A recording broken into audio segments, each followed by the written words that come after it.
Hello friends, GK गौर education पर आप सभी का स्वागत है। आज का हमारा टॉपिक है भारत का भूगोल यानी इंडियन ज्योग्राफी। आज के क्लास में हम भारत के भूगोल से रिलेटेड टॉप 1000 से ज़्यादा प्रश्न डिस्कस करेंगे। भारत के भूगोल से हमने 25 से अधिक टॉपिक को बहुत ही अच्छे से कवर किया है, तो वीडियो को बहुत ही ध्यान से देखिए। आप किसी भी परीक्षा की तैयारी करते हैं तो आज का ये सेशन काफ़ी महत्वपूर्ण रहेगा। इसका PDF भी अवेलेबल है। PDF इसी वीडियो के डिस्क्रिप्शन में लिंक मिल जाएगा, वहाँ से आप चेक कर सकते हैं। इसके अलावा आप किसी भी परीक्षा की तैयारी करते हैं, अलग अलग सब्जेक्ट्स के सभी तरह के मास्टर PDF अवेलेबल है। एग्जाम नज़दीक हो तो रिवीजन करने के लिए सबसे ये बेस्ट PDF है। सभी का लिंक डिस्क्रिप्शन में दे दिया हूँ। तो अब चलिए बिना देर के हुए आज का ये क्लास शुरू करते हैं। पहला क्वेश्चन है, बिल्कुल बेसिक से स्टार्ट करेंगे। भारत का भूगोल का जनक किसे कहा जाता है? तो भारतीय भूगोल का जनक कहा जाता है जेम्स रेनेल को, ठीक है। लेकिन कुछ स्रोतों में RL सिंह को भी भारतीय भूगोल का जनक के रूप में उल्लेखित किया गया है, जिन्होंने अकादमिक भूगोल को संगठित किया था। नेक्स्ट, भारत किस गोलार्ध में स्थित है? भारत उत्तर पूर्वी गोलार्ध में है। भारत का कुल क्षेत्रफल कितना है? भारत का कुल क्षेत्रफल है 32,87,263 वर्ग किलोमीटर। संपूर्ण भारत का अक्षांशीय विस्तार कितना है? अक्षांशीय विस्तार है 8 डिग्री 4 मिनट से लेकर 37 डिग्री 6 मिनट उत्तरी अक्षांश, ठीक है। संपूर्ण भारत का देशांतरीय विस्तार कितना है? देशांतरीय विस्तार है 68 डिग्री 7 मिनट से 97 डिग्री 25 मिनट पूर्वी देशांतर, ठीक है। क्षेत्रफल की दृष्टि से भारत का विश्व में कौन सा स्थान है? तो 7वां स्थान है क्षेत्रफल के हिसाब से। जनसंख्या की दृष्टि से विश्व में भारत का कौन सा स्थान है? तो ये 2011 की जनगणना के अनुसार हम पढ़ रहे हैं तो दूसरा स्थान है। लेकिन लेटेस्ट रिपोर्ट की बात करें, लेटेस्ट रिपोर्ट के अनुसार भारत ने आबादी के मामले में चीन को पीछे छोड़ दिया है, यानी भारत पहले स्थान पे आ गया है। अगला क्वेश्चन, भारत का क्षेत्रफल संपूर्ण विश्व का कितना प्रतिशत है? 2.42%। ये जो आंकड़े हम पढ़ते हैं, ये आंकड़े जो हैं 2011 के जनगणना के अनुसार ही हम पढ़ते हैं, इस बात को ध्यान रखिएगा, ठीक है। भारत की जनसंख्या संपूर्ण विश्व का कितना प्रतिशत है? 17.5%। भारत का उत्तर से दक्षिण में विस्तार कितना किलोमीटर है? 3,214 किलोमीटर। भारत का पूर्व से पश्चिम में विस्तार कितना किलोमीटर है? 2,933 किलोमीटर। भारत के मुख्य भूमि के तटीय भाग की लंबाई कितनी है? 6,100 किलोमीटर।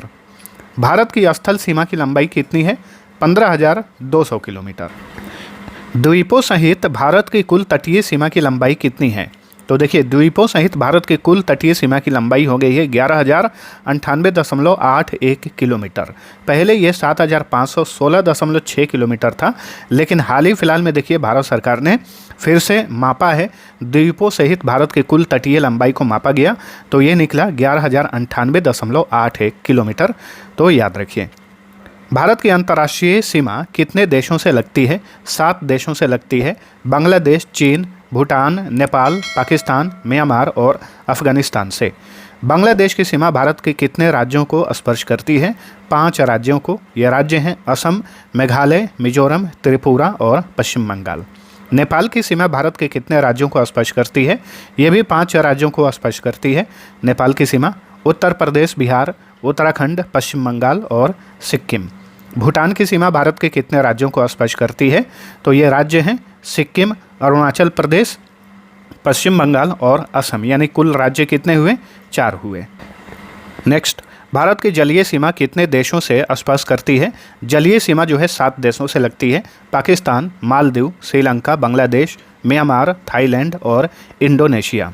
नेक्स्ट, भारत कितने देशों के जल तथा स्थल सीमा दोनों को स्पर्श करता है? यानी भारत जो है कितने देशों से अपनी स्थल सीमा और जलीय सीमा दोनों साझा करता है? तो ऐसे 3 देश हैं, ये है बांग्लादेश, म्यांमार और पाकिस्तान। अगला क्वेश्चन, भारत का सबसे दक्षिणतम बिंदु कौन सा है? इंदिरा पॉइंट है। इंदिरा पॉइंट को ही पिग्मेलियन पॉइंट भी कहा जाता है, जो कि ग्रेट निकोबार में है। भारत का सबसे उत्तरी बिंदु कौन सा है? उत्तरी बिंदु है इंदिरा कौल, जो कि लद्दाख में है। भारत का सबसे पश्चिमी बिंदु कौन सा है? तो गौहर मोती या फिर इसे ही गौर कहा जाता है, गुजरात के सर क्रीक में है, ठीक है। भारत का सबसे पूर्वी बिंदु कौन सा है? किबीथू है, जो कि अरुणाचल प्रदेश में है। भारत के मुख्य भूमि का दक्षिणतम बिंदु कौन सा है? तो मुख्य भूमि का सबसे दक्षिणी बिंदु है केप कोमोरिन, जो कि कन्याकुमारी में है, तमिलनाडु के कन्याकुमारी में। भारत और चीन की सीमा रेखा का क्या नाम है? मैकमोहन रेखा। भारत और पाकिस्तान की सीमा रेखा का क्या नाम है? रेड क्लिफ रेखा। पाकिस्तान और अफगानिस्तान के बीच सीमा रेखा का क्या नाम है? डुरंड रेखा। ठीक है। पाक जल डमरू मध्य किन दो देशों को अलग करता है? भारत और श्रीलंका को। पृथ्वी के चुंबकीय विषुवत रेखा कहाँ से गुजरती है? त्रिवेंद्रम से गुजरती है। ठीक है। भारतीय उपमहाद्वीपीय देश कौन कौन से हैं? तो भारत, पाकिस्तान, बांग्लादेश, भूटान और नेपाल, ये सभी भारतीय उपमहाद्वीपीय देश हैं। मन्नार की खाड़ी किन दो देशों के बीच में स्थित है? भारत और श्रीलंका के बीच में। भारत के किस राज्य की तटीय रेखा सबसे लंबी है? तो ये है गुजरात। भारत का कौन सा राज्य दूसरी सबसे लंबी तटरेखा वाला राज्य है? तो ये है आंध्र प्रदेश। दक्षिण भारत में यानी प्रायद्वीपीय भारत में किस राज्य की तटीय रेखा सबसे लंबी है? तो दक्षिण भारत में आंध्र प्रदेश की तटीय रेखा सबसे लंबी है। पूरे भारत में ये दूसरे स्थान पर है। भारत के कितने राज्य तट रेखा वाले राज्य हैं? तो ये 9 हैं। यानी भारत के कितने राज्य जो हैं तटीय रेखा वाले राज्य हैं? तो ये 9 हैं। महाराष्ट्र, गोवा, कर्नाटक, केरल, तमिलनाडु, ओडिशा, पश्चिम बंगाल, आंध्र प्रदेश और गुजरात। 3 ओर से बांग्लादेश से घिरा भारत का एकमात्र राज्य कौन सा है? त्रिपुरा। आदम का पुल यानी एडम्स ब्रिज इंग्लिश में कहा जाता है किन दो देशों के मध्य स्थित है? भारत और श्रीलंका के बीच में। तो आदम के पुल को ही राम सेतु भी कहा जाता है। भारत की सबसे लंबी अंतर्राष्ट्रीय सीमा किस देश के साथ लगती है? बांग्लादेश के साथ। ठीक है। कितना? 4096.7 किलोमीटर। भारत की सबसे छोटी अंतर्राष्ट्रीय सीमा किस देश के साथ लगती है? अफगानिस्तान के साथ, मात्र 106 किलोमीटर। भारत का कौन सा राज्य नेपाल, भूटान और चीन 3 देशों से सीमा साझा करता है? तो ये है सिक्किम। भारत का ये एक ऐसा राज्य है जो 3 देशों से इसकी सीमा लगती है। भारत का एकमात्र जिला कौन सा है जिसकी सीमा 4 राज्यों को स्पर्श करती है? जिला का बात चल रहा है, बहुत ही यूनिक क्वेश्चन है।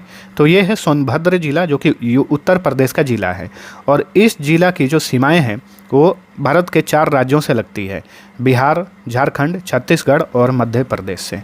अंडमान निकोबार द्वीप समूह कहाँ पर स्थित है? बंगाल की खाड़ी में। लक्षद्वीप कहाँ पर स्थित है? अरब सागर में है। 10 डिग्री चैनल किसे अलग करता है? तो ये अंडमान को निकोबार से अलग करता है 10 डिग्री चैनल। भारत का एकमात्र सक्रिय ज्वालामुखी कौन सा है? तो यह है बैरन द्वीप ज्वालामुखी जो कि अंडमान और निकोबार में है। लक्षद्वीप समूह का निर्माण किससे हुआ है? प्रवाल भित्तियों से हुआ है, यानी कोरल रीफ से हुआ है इसका निर्माण। लक्षद्वीप में कुल कितने द्वीप हैं? 36 हैं। रामेश्वरम द्वीप को भारतीय मुख्य भूभाग से कौन अलग करता है? तो पंबन चैनल। ठीक है। कौन सा चैनल लक्षद्वीप के मिनिकॉय द्वीप को बाकी लक्षद्वीप के सभी द्वीपों से अलग करता है? तो 9 डिग्री चैनल। लक्षद्वीप समूह के मिनिकॉय द्वीप और मालदीव के बीच कौन सा चैनल है? 8 डिग्री चैनल। 8 डिग्री चैनल को स्थानीय भाषा में क्या कहा जाता है? अडिगिरी कंदू। भारत की प्राचीनतम चट्टानें किस समूह की हैं? आर्कियन समूह की हैं। भारत के विशाल मैदानों का निर्माण किस युग में हुआ था? तो प्लीस्टोसिन और होलोसिन युग में हुआ था। भारतीय प्रायद्वीप किस प्राचीन भूखंड का हिस्सा है? गोंडवाना लैंड का हिस्सा है। धारवाड़ क्रम की चट्टानों का सर्वाधिक विस्तार भारत के किस राज्य में है? कर्नाटक में है। कोयला मुख्य रूप से किस क्रम की चट्टानों में पाया जाता है? गोंडवाना क्रम की चट्टानों में। भारत में सर्वाधिक खनिज संपन्न चट्टानी प्रणाली कौन सी है? तो यह है धारवाड़ प्रणाली। विंध्यन क्रम की चट्टानें किसके उत्पादन के लिए प्रसिद्ध है? तो भवन निर्माण सामग्री जैसे लाल बलुआ पत्थर के उत्पादन के लिए। दक्कन ट्रैप का निर्माण किस काल में हुआ था? तो क्रीटेशियस काल में हुआ था। हिमालय पर्वत श्रृंखला का निर्माण किस प्रकार के भू संचलन से हुआ है? टेक्टोनिक प्लेटों के टकराव के कारण। ठीक है। यूरेशियन और इंडो ऑस्ट्रेलियन प्लेट के टकराव के कारण जो है हिमालय पर्वत श्रृंखला का निर्माण हुआ है। हिमालय की उत्पत्ति किस प्राचीन सागर के मलबे के जमाव से हुई है? टेथिस सागर के जमाव से। गोंडवाना लैंड के टूटने का क्रम किस युग में प्रारंभ हुआ था? जुरासिक युग में। पन्ना और गोलकुंडा के हीरे किन चट्टानों से प्राप्त होते हैं? विंध्यन क्रम की चट्टानें। पन्ना मध्य प्रदेश में है, गोलकुंडा आंध्र प्रदेश में है। शिवालिक पहाड़ियों का निर्माण किस काल में हुआ था? प्लायोसिन काल में। भारत का कौन सा क्षेत्र सबसे स्थिर भूभाग माना जाता है? प्रायद्वीपीय पठार। लद्दाख श्रेणी और कैलाश श्रेणी हिमालय के किस मुख्य भाग के अंतर्गत आती है? ट्रांस हिमालय के अंतर्गत आते हैं लद्दाख श्रेणी और कैलाश श्रेणी। नीलगिरी की पहाड़ियों में किस प्रकार की चट्टानें पाई जाती हैं? चार्नोकाइट चट्टानें। कश्मीर घाटी का निर्माण किस काल में हुआ था? प्लीस्टोसिन काल में। भारत में आर्कियन चट्टानों के रूपांतरण से बनी चट्टान को क्या कहते हैं? नीस और शिस्ट कहा जाता है। मेघालय का पठार भूगर्भिक रूप से किसका विस्तार है? प्रायद्वीपीय पठार का विस्तार है मेघालय का पठार। ठीक है। पेट्रोलियम और प्राकृतिक गैस मुख्य रूप से किस प्रकार की चट्टानों में पाए जाते हैं? अवसादी चट्टानों में। कोडप्पा क्रम की चट्टानों का नाम किस राज्य के जिले पर आधारित है? आंध्र प्रदेश। भारत की सबसे ऊंची पर्वत चोटी कौन सी है? K2 यानी गॉडविन ऑस्टिन। अब यहाँ पे 2-3 पॉइंट्स ध्यान रखिए। भारत की सबसे ऊंची पर्वत चोटी की बात करें तो कंचनजंगा को भी कहा जाता है कंचनजंगा। लेकिन क्यों? देखिए समझिए बात को।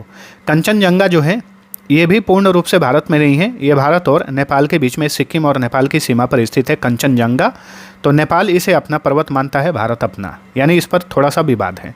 K2 जो है गॉडविन ऑस्टिन ये POK में है, पाकिस्तान अधिकृत कश्मीर में है, लेकिन भारत इसे अपना मानता है। POK को भारत अपना मानता है, इसलिए हम K2 को बोलते हैं। लेकिन अगर आपसे क्वेश्चन ऐसे पूछ दे कि बिना विवाद के भारत के भीतर, पूर्ण रूप से भारत के भीतर भारत की सबसे ऊंची पर्वत चोटी कौन सी है, अगर ये क्वेश्चन पूछ दे तब राइट आंसर होता है नंदा देवी पर्वत। इस बात को ध्यान रखिएगा, ठीक है। लेकिन भारत की सबसे ऊंची पर्वत चोटी कौन सी, अगर ऐसे पूछे तो K2 ऑप्शन में हो तो K2 मार देना, कंचनजंगा ऑप्शन में हो तो वो मार देना। हिमालय पर्वत किस प्रकार के पर्वत का उदाहरण है? वलीद पर्वत यानी फोल्ड माउंटेन का उदाहरण है। भारत में हिमालय की सबसे ऊंची चोटी कौन सी है? कंचनजंगा है, ठीक है। यहाँ पे क्या पूछा? भारत में हिमालय की सबसे ऊंची चोटी कंचनजंगा है, जो कि सिक्किम में स्थित है। भारत की प्राचीनतम पर्वत श्रेणी कौन सी है? अरावली पर्वत श्रेणी, ठीक है। हाल ही में काफ़ी विवादों में रहा था अरावली पर्वत श्रेणी, ठीक है। अरावली पर्वत श्रेणियों की अनुमानित आयु कितनी है? तो वैज्ञानिकों के अनुसार 570 मिलियन वर्ष। अरावली पर्वत की सबसे ऊंची चोटी कौन सी है? गुरु शिखर है। गुरु शिखर की ऊंचाई है 1722 मीटर। गुरु शिखर किस राज्य में है? तो ये राजस्थान में है, ठीक है। अरावली पर्वत श्रेणी भारत के 4 राज्यों में फैला हुआ है, गुजरात, राजस्थान, हरियाणा और दिल्ली, जिसमें अरावली पर्वत श्रृंखला सबसे ज़्यादा राजस्थान में, इस बात को याद रखिए। अरावली के ऊपर जो है एक स्पेशल मैंने वीडियो आप सभी को दिया हुआ है, इसलिए आप सभी से एक क्विज पूछ रहा हूँ। बताइए अरावली पर्वतमाला की लंबाई कितनी है? अरावली पर्वतमाला की कुल लंबाई कितनी है? इसका आंसर आप सभी लोग नीचे कमेंट करके बताइए। हिमालय का पाद प्रदेश यानी फुट हिल्स किसे कहा जाता है? शिवालिक को कहा जाता है, शिवालिक श्रेणी को। नंदा देवी शिखर भारत के किस राज्य में है? उत्तराखंड में है। तो बिना विवाद के भारत के पूर्ण रूप से भीतर भारत की सबसे ऊंची चोटी नंदा देवी शिखर को ही कहा जाता है। बद्रीनाथ का प्रसिद्ध मंदिर किस पर्वत श्रेणी में स्थित है? कुमाऊं हिमालय। पश्चिमी घाट को और किस नाम से जाना जाता है? सह्याद्री श्रेणी। प्रायद्वीपीय भारत की सबसे ऊंची पर्वत चोटी कौन सी है? अनाईमुडी। अनाईमुडी चोटी किस पहाड़ी पर स्थित है? अन्नामलाई पहाड़ी पर स्थित है। नीलगिरी पर्वतमाला की सबसे ऊंची चोटी कौन सी है? डोडा बेटा। दक्षिण भारत का प्रसिद्ध हिल स्टेशन कोडाईकनाल किन पहाड़ियों में स्थित है? तो पालनी पहाड़ियों में स्थित है। छोटा नागपुर पठार की सबसे ऊंची पर्वत चोटी कौन सी है? पारसनाथ। धूपगढ़ चोटी किस पर्वत श्रेणी की सबसे ऊंची चोटी है? सतपुड़ा श्रेणी की। सतपुड़ा की पहाड़ियाँ किस राज्य में स्थित हैं? मध्य प्रदेश में। विंध्याचल और सतपुड़ा के बीच कौन सी नदी बहती है? नर्मदा नदी। माउंट आबू किस पर्वत श्रेणी का हिस्सा है? अरावली पर्वत श्रेणी का हिस्सा है और माउंट आबू राजस्थान में है। गारो, खासी और जयंतिया पहाड़ियाँ किस राज्य में स्थित हैं? मेघालय में स्थित है और इस नाम की जनजातियाँ भी हैं मेघालय में। कंचनजंगा पर्वत शिखर कहाँ पर स्थित है? तो सिक्किम में। हम मानते हैं सिक्किम में है, लेकिन एक्चुअल में ये भारत नेपाल सीमा के बीच में है। नंदा देवी चोटी किसका भाग है? कुमाऊं हिमालय का भाग है नंदा देवी चोटी। ये चोटी उत्तराखंड में है। भारत के सबसे दक्षिण में स्थित पहाड़ियाँ कौन सी हैं? तो कार्डमम पहाड़ियाँ हैं, जिसे इलायची की पहाड़ियाँ कहा जाता है। कार्डमम पहाड़ियाँ किन राज्यों की सीमा पर स्थित हैं? तो केरल और तमिलनाडु की सीमा पर। महादेव पहाड़ियाँ किस पर्वत श्रेणी का विस्तार है? सतपुड़ा श्रेणी का विस्तार है। गारो पहाड़ियाँ की सबसे ऊंची चोटी कौन सी है? नोकरेक। पारसनाथ की पहाड़ी किस राज्य में है? झारखंड में। पूर्वी घाट पर्वत श्रेणी का सर्वोच्च शिखर कौन सा है? तो यह है झिंदागढ़ा या विशाखापट्टनम चोटी इसे कहा जाता है, ठीक है। सतपुड़ा श्रेणी की सबसे ऊंची चोटी कौन सी है? धूपगढ़। अच्छा, तो ये धूपगढ़ कहाँ पर है? ये पंचमढ़ी में है, मध्य प्रदेश के पंचमढ़ी में। हिमालय की सबसे पूर्वी चोटी कौन सी है? नामचा बरवा है। नामचा बरवा मुख्य रूप से तिब्बत चीन में स्थित है, लेकिन यह भारत के अरुणाचल प्रदेश की सीमा के बहुत करीब है, इसलिए कहीं कहीं आप लिखा हुआ देखते होंगे कि नामचा बरवा अरुणाचल प्रदेश में है। ठीक है। पटकाई बूम पहाड़ियाँ भारत को किस देश से अलग करती है? भारत को म्यांमार से। पालघाट दर्रा किन पहाड़ियों के बीच में स्थित है? नीलगिरी और अन्नामलई पहाड़ियों के बीच में। अजंता और एलोरा की पहाड़ियाँ किस राज्य में है? महाराष्ट्र में। विंध्याचल श्रेणी की सबसे ऊंची चोटी कौन सी है? तो विंध्याचल श्रेणी की सबसे ऊंची चोटी है गुडविल पीक। ठीक है। कालूमार शिखर भी इसे कहा जाता है। पीर पंजाल श्रेणी कहाँ पर है? जम्मू कश्मीर केंद्र शासित प्रदेश में। ऊटी किस पर्वत श्रृंखला में स्थित है? नीलगिरी में स्थित है। ठीक है। ऊटी को उदगमंडलम भी कहा जाता है। सैडल पीक कहाँ पर स्थित है? उत्तरी अंडमान में, यानी अंडमान निकोबार में स्थित है सैडल पीक, और अंडमान निकोबार की ये सबसे ऊंची चोटी है। नंगा पर्वत शिखर जिसका अन्य नाम दिमिर है, ध्यान रखिए, नंगा पर्वत शिखर का क्या नाम है? एक अन्य नाम इसका दिमिर है। कहाँ स्थित है? जो कि हिमालय पर्वत श्रृंखला की सबसे पश्चिमी चोटी है। तो ये जम्मू कश्मीर लद्दाख इलाके में है और ये पीओके में है। ठीक है। लेकिन पीओके को हम अपना मानते हैं, इसलिए ये भारत का पार्ट हम मानेंगे। ठीक है। तो जम्मू कश्मीर या लद्दाख में स्थित है नंगा पर्वत शिखर। मलयगिरी शिखर किस राज्य में स्थित है? ओडिशा में। महेंद्रगिरी चोटी कहाँ पर स्थित है? ओडिशा में, यानी पूर्वी घाट पर। कामेट पर्वत श्रृंखला किस राज्य में है? तो कामेट पर्वत शिखर उत्तराखंड में है। त्रिशूल पर्वत शिखर कहाँ पर है? उत्तराखंड में ही है। बाबा बुदन की पहाड़ियाँ किस राज्य में स्थित है? कर्नाटक में। गिरनार की पहाड़ियाँ कहाँ पर स्थित हैं? गुजरात में। मैकाल पठार की सबसे ऊंची चोटी कौन सी है? अमरकंटक है। पालनी की पहाड़ियाँ किस राज्य में है? तमिलनाडु में। शिवराय पहाड़ियाँ कहाँ पर हैं? तमिलनाडु में। तमिलनाडु के सलेम शहर के पास में स्थित है शिवराय की पहाड़ियाँ। जवादी पहाड़ियाँ कहाँ पर हैं? जवादी पहाड़ियाँ ये भी तमिलनाडु में है। शिवालिक पहाड़ियों का प्राचीन नाम क्या है? शिवालिक पहाड़ियों का प्राचीन नाम है मानक पर्वत। कुल्लू घाटी किन पर्वत श्रेणियों के बीच में स्थित है? तो धौलाधार और पीर पंजाल के बीच में स्थित है कुल्लू घाटी। दक्षिण भारत का मैनचेस्टर कहे जाने वाले कोयम्बटूर के पास कौन सी पहाड़ियाँ हैं? नीलगिरी की पहाड़ियाँ। काराकोरम पर्वत श्रेणी का पूर्व नाम क्या था? कृष्णगिरी। हिमालय की कैलाश श्रेणी कहाँ पर स्थित है? तिब्बत में। लद्दाख और जांस्कर श्रेणियों के बीच कौन सी नदी बहती है? सिंधु नदी। डलहौजी हिल स्टेशन किस श्रेणी में स्थित है? धौलाधर श्रेणी में स्थित है। कुमाऊं हिमालय की सबसे ऊंची चोटी कौन सी है? नंदा देवी। सतपुड़ा की रानी किसे कहा जाता है? पंचमढ़ी को। ठीक है। ब्रह्मगिरी की पहाड़ियाँ किस राज्य में है? कर्नाटक में। हरिश्चंद्र श्रेणी किस राज्य में विस्तृत है? महाराष्ट्र में है। ठीक है। हरिश्चंद्र पर्वत श्रेणी महाराष्ट्र में है। लुशाई पहाड़ियाँ किस राज्य में है? मिजोरम में। कंचनजंगा की ऊंचाई कितनी है? इसकी ऊंचाई है 8,586 मीटर। सपुतारा पर्वत किस राज्य का एकमात्र हिल स्टेशन है? गुजरात का।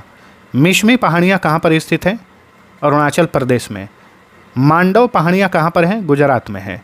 राजमहल की पहाड़ियाँ किस राज्य में स्थित हैं? झारखंड में स्थित हैं। अन्नामलाई की पहाड़ियाँ किन दो राज्यों में फैली है? केरल और तमिलनाडु में। ब्लू माउंटेन किस राज्य में स्थित है? मिजोरम में। मिकिर पहाड़ियाँ किस राज्य में स्थित है? असम में है। डाफला पहाड़ियाँ अरुणाचल प्रदेश में है। K2 यानी गॉडविन ऑस्टिन पर्वत शिखर किस पर्वत श्रेणी में स्थित है? काराकोरम श्रेणी में। महान हिमालय यानी ग्रेटर हिमालयाज की औसत ऊंचाई कितनी है? लगभग 6,100 मीटर। सागरमाथा हिमालय की किस चोटी का स्थानीय नाम है? माउंट एवरेस्ट का नेपाल में स्थानीय नाम है। नेपाल में स्थित है माउंट एवरेस्ट, जाहिर सी बात है, वहाँ पर स्थानीय भाषा में इसे सागरमाथा कहा जाता है। हिमालय की सबसे बाहरी और नवीनतम श्रेणी कौन सी है? तो ये है शिवालिक श्रेणी। लघु हिमालय में स्थित घास के मैदानों को कश्मीर में क्या कहा जाता है? मर्ग कहा जाता है, और इसीलिए कश्मीर में सोनमर्ग, गुलमर्ग इत्यादि ऐसे नाम देखने को मिलते हैं। सह्याद्री पर्वत का उत्तरी भाग किस नाम से जाना जाता है? उत्तरी सह्याद्री। पूर्वी घाट और पश्चिमी घाट का मिलन बिंदु कहाँ पर है? नीलगिरी की पहाड़ियाँ। अराकान योमा पर्वत श्रृंखला किस देश में स्थित है जो हिमालय का ही विस्तार है? तो ये म्यांमार में विस्तृत है अराकान योमा पर्वत श्रृंखला। विंध्याचल पर्वत श्रृंखला का सबसे पूर्वी हिस्सा किस नाम से जाना जाता है? कैमूर की पहाड़ियाँ। दक्षिण भारत की दूसरी सबसे ऊंची चोटी कौन सी है? तो ये है डोडा बेटा। भारतीय कृषि अनुसंधान परिषद के अनुसार भारत में कितनी प्रकार की मिट्टी पाई जाती है? 8 प्रकार की। भारत के सर्वाधिक क्षेत्र पर किस प्रकार की मिट्टी का विस्तार पाया जाता है, यानी भारत में सबसे अधिक किस प्रकार की मिट्टी पाई जाती है? जलोढ़ मिट्टी। ठीक है। नवीन जलोढ़ मिट्टी को अन्य किस नाम से जाना जाता है? तो नई जलोढ़ मिट्टी को खादर भी कहा जाता है। पुरानी जलोढ़ मिट्टी को क्या कहा जाता है? बांगर। कपास की खेती के लिए सबसे उपयुक्त मिट्टी कौन सी है? काली मिट्टी। काली मिट्टी को अन्य किस नाम से जाना जाता है? रेगुर मिट्टी भी कहा जाता है काली मिट्टी को। भारत के किस राज्य में काली मिट्टी का विस्तार सबसे अधिक है? महाराष्ट्र में। महाराष्ट्र और गुजरात भी जोड़ लीजिए इसमें। ठीक है। गुजरात और महाराष्ट्र वाले इलाके में काली मिट्टी बहुत ही ज़्यादा है, इसलिए महाराष्ट्र और गुजरात में कपास का उत्पादन सबसे अधिक होता है। ठीक है। खास करके गुजरात में कपास का उत्पादन सबसे अधिक होता है। लावा के प्रवाह से किस मिट्टी का निर्माण होता है? काली मिट्टी। किस मिट्टी में जल धारण करने की क्षमता सबसे अधिक होती है? काली मिट्टी में। लेटेराइट मिट्टी मुख्य रूप से कहाँ पाई जाती है? मालाबार तटीय क्षेत्रों में। किस मिट्टी में लोहे और एल्यूमिनियम के कण पाए जाते हैं? लेटेराइट मिट्टी में। धान की खेती के लिए सर्वाधिक आदर्श यानी सबसे उपयोगी मिट्टी कौन सी है? जलोढ़ मिट्टी। मिट्टी के अध्ययन के विज्ञान को क्या कहा जाता है? मृदा विज्ञान यानी पेडोलॉजी। नेक्स्ट, भारतीय मृदाओं में सामान्यतः किस तत्व की कमी पाई जाती है? नाइट्रोजन और ह्यूमस की। लाल मिट्टी का लाल रंग किसकी उपस्थिति के कारण होता है? लौह ऑक्साइड की उपस्थिति के कारण इसे फेरिक ऑक्साइड भी कहा जाता है। चाय की खेती के लिए सबसे उपयुक्त मिट्टी कौन सी है? लेटेराइट मिट्टी। रेह और ऊसर किस मिट्टी के अन्य नाम है? लवणीय मिट्टी यानी सैलाइन सॉइल के अन्य नाम है। इन्हें रेह और ऊसर भी कहा जाता है।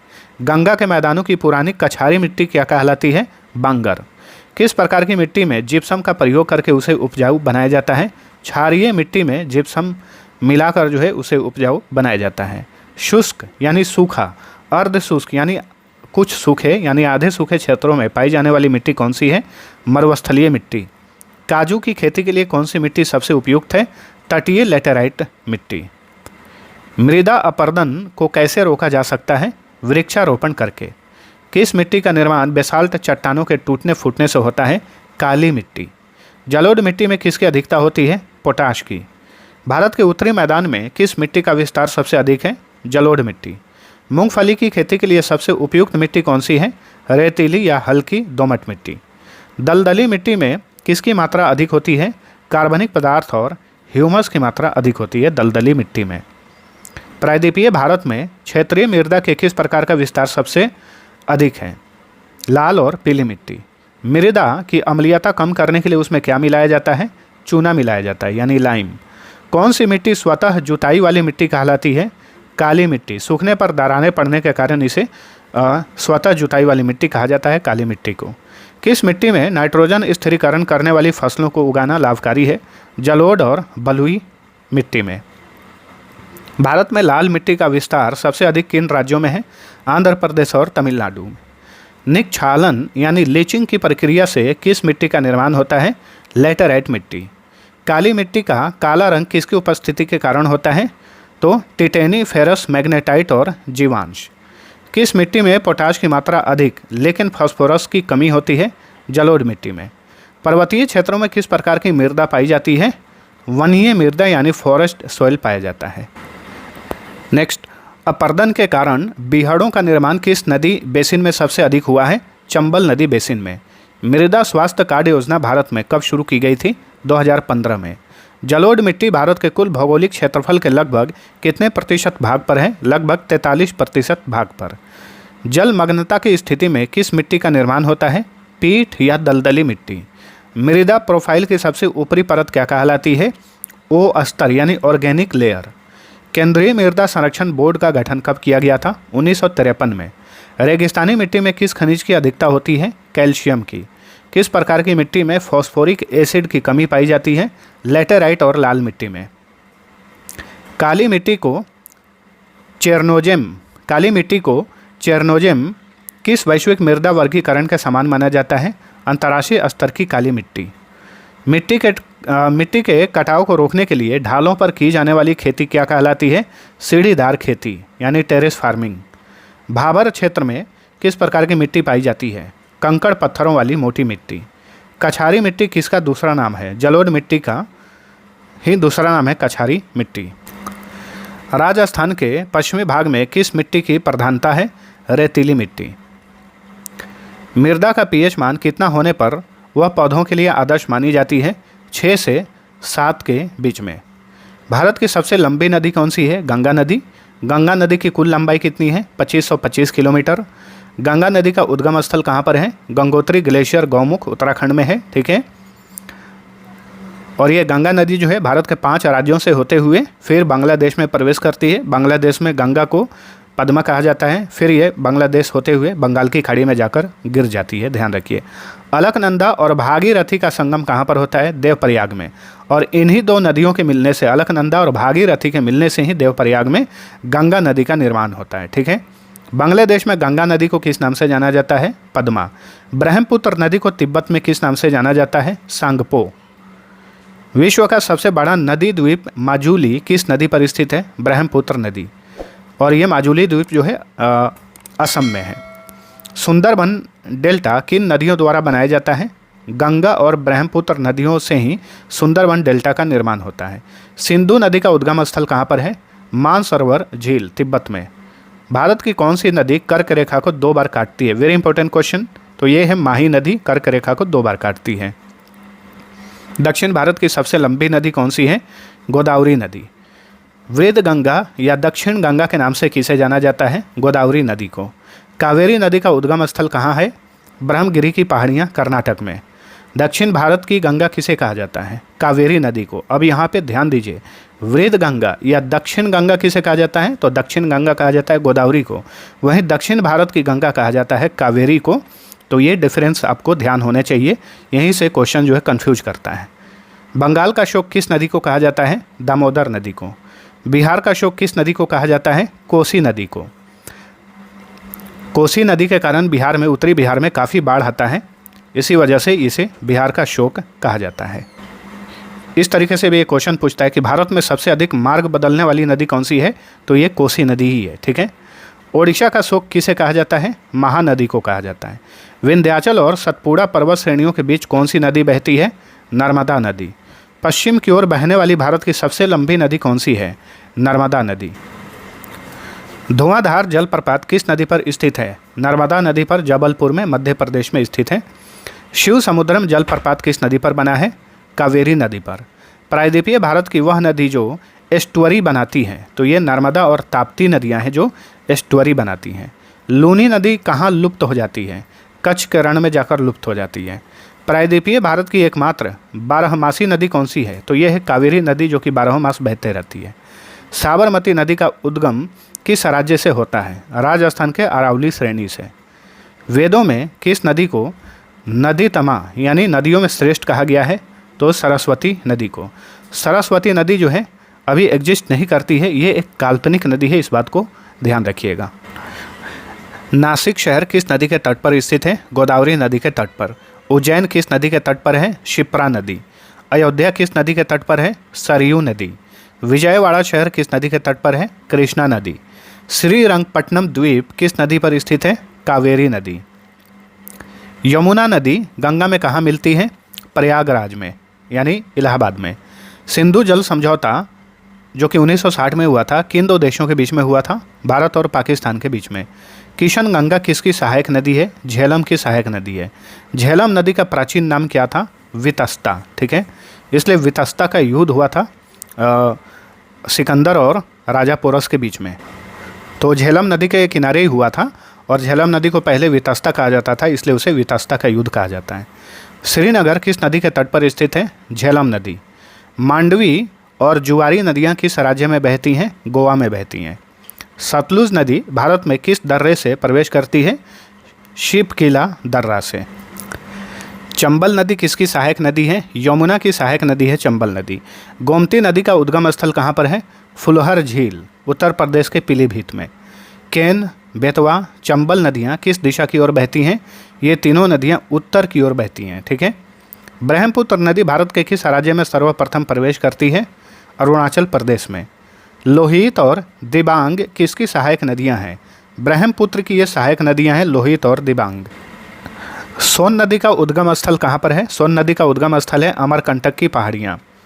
कहाँ पर? मध्य प्रदेश में। अमरकंटक से कौन सी दो मुख्य नदियाँ निकलती हैं जो अलग अलग दिशाओं में बहती हैं? तो नर्मदा नदी और सोन नदी। कृष्णा नदी का उद्गम स्थल कहाँ पर है? महाराष्ट्र में, महाबलेश्वर। कोयना और तुंगभद्रा किसकी सहायक नदियाँ हैं? कृष्णा नदी की। भारत की सबसे प्रदूषित नदी किसे माना जाता है? साबरमती नदी को। लेकिन कुछ रिपोर्टों के अनुसार यमुना नदी को भी भारत की सबसे प्रदूषित नदी माना जाता है, लेकिन साबरमती ही मानिए इसे। हैदराबाद किस नदी के किनारे स्थित है? मूसी नदी। पेरियार नदी किस राज्य की जीवन रेखा कहलाती है? केरल की। अलकनंदा और मंदाकिनी का संगम कहाँ पर होता है? रुद्रप्रयाग में। धौली गंगा और अलकनंदा कहाँ पर मिलती है? विष्णुप्रयाग में। अलकनंदा और पिंडर नदी का संगम स्थल कौन सा है? कर्णप्रयाग। हुगली किस नदी की एक वितरिका है? गंगा नदी की डिस्ट्रीब्यूटरी है हुगली नदी। कोलकाता किस नदी के तट पर है? हुगली नदी के तट पर। भारत की कौन सी नदी डेल्टा नहीं बनाती पूछा है? तो नर्मदा और ताप्ती, ये ऐसी नदियां हैं जो डेल्टा नहीं बनाती हैं। ताप्ती नदी का उद्गम कहाँ से होता है? मुल्ताई से, मध्य प्रदेश के बैतूल से। भारत का सबसे छोटा वन्यजीव अभयारण्य कौन सा है? कच्छ बस्टर्ड अभयारण्य, जो कि गुजरात में है। भारत पूजा नदी किस राज्य की सबसे लंबी नदी है? केरल की सबसे लंबी नदी है भारत पूजा नदी। पोन्नानी नदी भी इसे कहा जाता है, ठीक है। महानदी का उद्गम कहाँ से होता है? सिहावा से, छत्तीसगढ़ के धमतरी। पेनार नदी का उद्गम कहाँ है? नंदी दुर्ग पहाड़ियाँ, कर्नाटक में। भारत की लौंड नदी यानी साल्ट रिवर के नाम से किसे जाना जाता है? लूनी नदी को। सांगपो नदी अरुणाचल प्रदेश में किस नाम से प्रवेश करती है? दिहांग के नाम से। केन बेतवा लिंक परियोजना किन दो राज्यों के बीच में है? मध्य प्रदेश और उत्तर प्रदेश। विश्व का सबसे बड़ा टाइगर रिजर्व कौन सा है? हुकांग घाटी टाइगर रिजर्व, जो कि म्यांमार में स्थित है। विश्व में सर्वाधिक ऊंचाई पर स्थित टाइगर रिजर्व नामदफा किस राज्य में है? तो ये अरुणाचल प्रदेश में है, ठीक है। तो नामदफा टाइगर रिजर्व कहाँ पर है? अरुणाचल प्रदेश में। भारत का सबसे बड़ा वन्यजीव अभयारण्य कौन सा है? कच्छ का रण है, जो कि गुजरात में है। वैन गंगा और पैन गंगा किसकी सहायक नदियाँ हैं? गोदावरी नदी की सहायक नदियाँ हैं। दूध गंगा नदी किस राज्य में बहती है? जम्मू कश्मीर में। और एक महाराष्ट्र में कृष्णा की सहायक नदी है, ठीक है। देखिए इस क्वेश्चन को अच्छे से समझिए। दूध गंगा नदी जो है एक जम्मू कश्मीर में बहती है, जो कि झेलम नदी की सहायक नदी है। झेलम नदी की एक सहायक नदी है, जो कि बहुत ही वाइट दिखता है, इसलिए उसे दूध गंगा नदी कहा जाता है। और एक दूध गंगा नदी बहती है जो कि महाराष्ट्र से निकलती है, और ये सीधे ये कृष्णा की सहायक नदी है, महाराष्ट्र से निकलती है, कर्नाटक तक जाती है। तो दूध गंगा नदी एक जम्मू कश्मीर में और एक महाराष्ट्र और कर्नाटक में बहती है, ठीक है। हिमालय पार यानी ट्रांस हिमालयन से निकलने वाली नदियाँ कौन सी हैं? सिंधु, सतलुज और ब्रह्मपुत्र जो है, ये नदियाँ जो हैं ट्रांस हिमालय से निकलती है। कावेरी नदी जल विवाद किन राज्यों के बीच में है? कर्नाटक और तमिलनाडु के बीच में मुख्य रूप से। किस नदी को बांग्लादेश में जमुना कहा जाता है? ब्रह्मपुत्र नदी को जमुना कहा जाता है। गंगा और ब्रह्मपुत्र की संयुक्त जलधारा क्या कहलाती है? मेघना नदी, ठीक है। तो गंगा और ब्रह्मपुत्र नदी आपस में कहाँ पर मिलती है? बांग्लादेश में मिल जाती है, और मिलने के बाद जो एक संयुक्त जलधारा निकलती है उसे ही मेघना नदी कहा जाता है। तो ये भी आपको ध्यान रखना है, मेघना नदी जो है ये बांग्लादेश में बहती है, भारत में नहीं। ब्रह्मपुत्र नदी तिब्बत, भारत और किस देश से होकर बहती है? बांग्लादेश, ठीक है। वैगई नदी का निकास कहाँ होता है? पाक स्ट्रेट। वैगई नदी दक्षिण भारत के तमिलनाडु राज्य की एक प्रमुख नदी है, जो पश्चिमी घाट की वरुसुनाडु पहाड़ियों से निकलती है और पाक जल संधि में गिरती है। चिनाब नदी का उद्गम स्थल कहाँ पर है? बारालाचा दर्रा, हिमाचल प्रदेश में। चिनाब नदी को हिमाचल प्रदेश में किस नाम से जाना जाता है? चंद्रभागा। और रोहतांग दर्रे के पास कौन सी नदी निकलती है? रावी और ब्यास नदी। रावी नदी और ब्यास नदी। ब्यास नदी का प्राचीन नाम क्या था? विपाशा। प्रायद्वीपीय भारत की दूसरी सबसे बड़ी नदी कौन सी है? कृष्णा नदी। ध्यान रखिए, प्रायद्वीपीय भारत की सबसे बड़ी यानी लंबी नदी गोदावरी नदी है। गोदावरी नदी का उद्गम स्थल कहाँ पर है? नासिक के त्र्यंबकेश्वर। महाराष्ट्र के नासिक के त्रयंबकेश्वर। पंचनद में शामिल 5 नदियाँ कौन सी हैं? झेलम नदी, चिनाब नदी, रावी, ब्यास और सतलुज नदी। इन 5 नदियों को पंचनद कहा जाता है।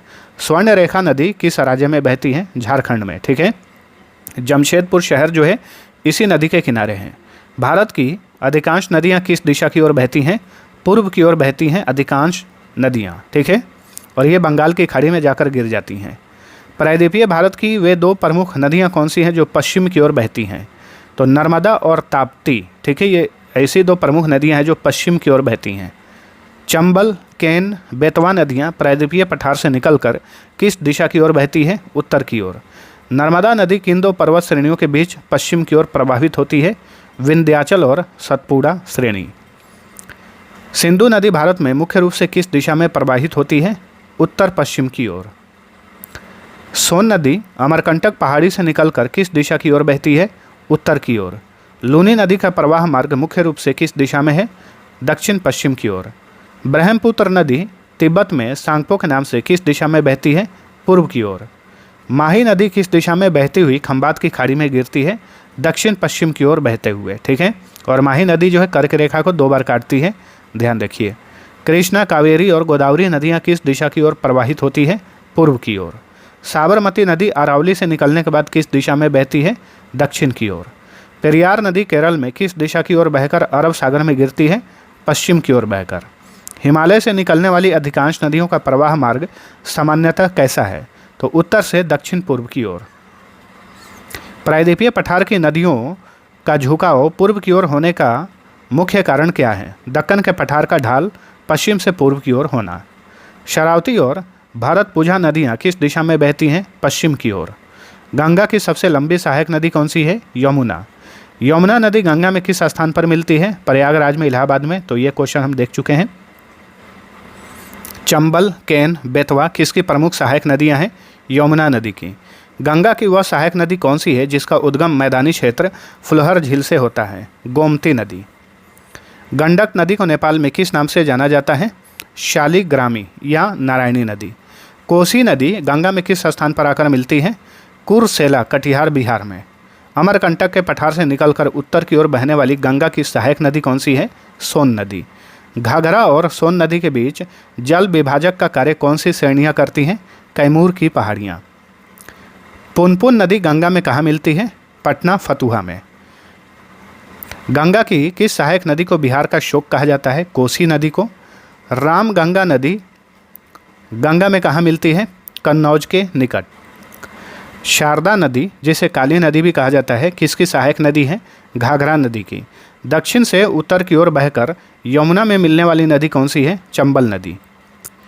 सिंध, हिंडन और ऋषि गंगा किसकी सहायक नदियां हैं? यमुना की। ब्रह्मपुत्र नदी का उद्गम स्थल कहाँ पर है? चेमायुंगडुंग ग्लेशियर, मानसरोवर झील के पास। ब्रह्मपुत्र नदी को अरुणाचल प्रदेश में किस नाम से जाना जाता है? दिहांग। दिबांग, लोहित और केनुला किसकी सहायक नदियां हैं? ब्रह्मपुत्र नदी की। तिब्बत में सांगपो के नाम से बहने वाली नदी भारत के किस दर्रे से प्रवेश करती है? यांगयाप दर्रा। मानस नदी किसकी प्रमुख सहायक नदी है? ब्रह्मपुत्र की। तीस्ता नदी ब्रह्मपुत्र में कहाँ जाकर मिलती है? बांग्लादेश में। सुबनसिरी और धनसिरी किसकी सहायक नदियाँ हैं? ब्रह्मपुत्र की। बराक नदी किस राज्य की प्रमुख नदी है जो आगे चलकर मेघना में मिल जाती है? तो मणिपुर और मिजोरम की प्रमुख नदी है बराक नदी। कपिली किसकी सहायक नदी है? तो ब्रह्मपुत्र की सहायक नदी है कपिली। संकोच नदी किन 2 राज्यों के बीच सीमा बनाती है? असम और पश्चिम बंगाल के बीच में। तुंगभद्रा और भीमा किसकी प्रमुख सहायक नदियां हैं? कृष्णा नदी की। वैनगंगा, पैनगंगा और इंद्रावती किसकी सहायक नदियां हैं? गोदावरी नदी की। प्राणहिता नदी किन नदियों के संगम से बनती है? वैनगंगा, वर्धा और पेनगंगा का जहाँ पे संगम होता है वहाँ से प्राणहिता नदी का निर्माण होता है। अमरावती, भवानी और हेमावती किसकी सहायक नदियाँ हैं? कावेरी नदी की। तवा किसकी सबसे लंबी सहायक नदी है? नर्मदा नदी की। शिप्रा नदी किसकी सहायक नदी है? चंबल नदी की। भारत का सबसे ऊंचा बांध कौन सा है? टिहरी बांध उत्तराखंड में है। टिहरी बांध किन नदियों के संगम पर है? भागीरथी और भिलंगना नदी के संगम पर। भारत का सबसे लंबा बांध कौन सा है? हीराकुंड बांध उड़ीसा में है। हीराकुंड बांध किस नदी पर बनाया गया है? महानदी पर। भाखड़ा नांगल परियोजना किस नदी पर स्थित है? सतलुज नदी पर।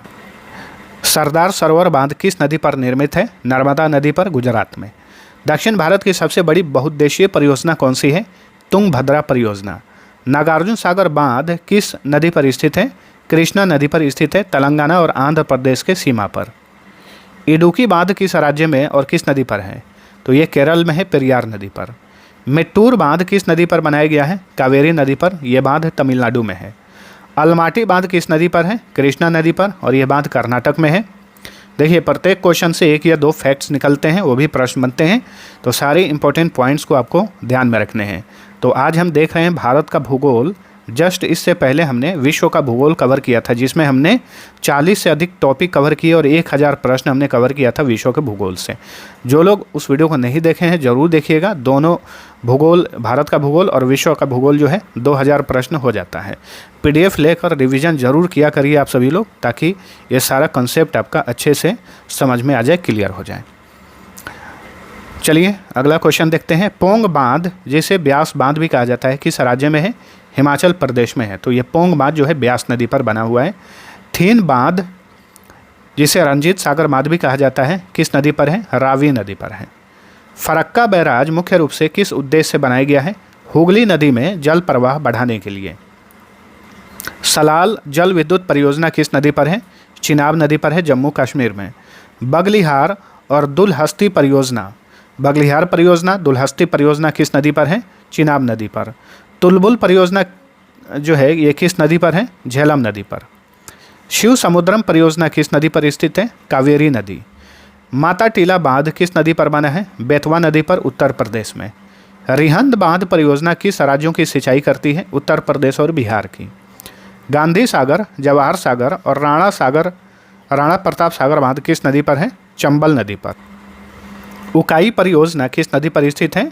तो उकाई परियोजना यानी उकाई बांध ताप्ती नदी पर है, गुजरात में।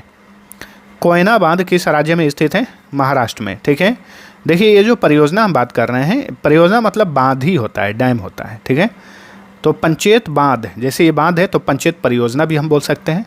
तो पंचेत परियोजना या बांध किस नदी पर बनाया गया है? दामोदर नदी पर।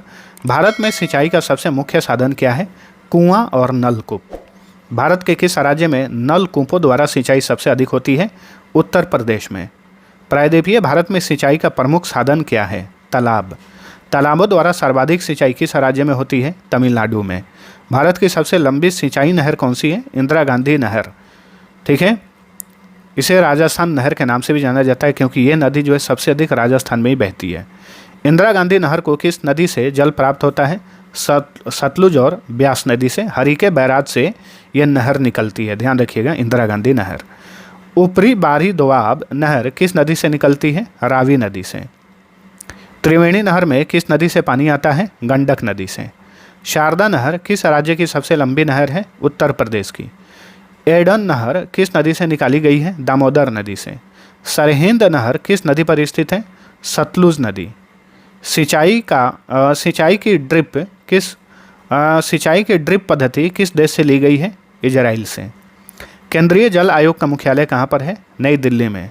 राष्ट्रीय जल ग्रिड मिशन का विचार सर्वप्रथम किसने दिया था? KL राव ने। ठीक है, तो भारत की हम सिंचाई व्यवस्था, अभी हम इस टॉपिक को देख रहे हैं, इसलिए सिंचाई से रिलेटेड सभी इंपॉर्टेंट पॉइंट्स आपके सामने हैं। बकिंघम नहर कहाँ पर स्थित है? कोरोमंडल तट पर, आंध्र प्रदेश और तमिलनाडु की सीमा पर। मुठा नहर किस राज्य में स्थित है? महाराष्ट्र में। पूर्वी कोसी नहर किस राज्य में सिंचाई करती है? बिहार में। भारतीय अर्थव्यवस्था में कृषि का योगदान लगभग कितना प्रतिशत है? लगभग 15 से 18%। ठीक है, अब हम भारतीय कृषि देख रहे हैं।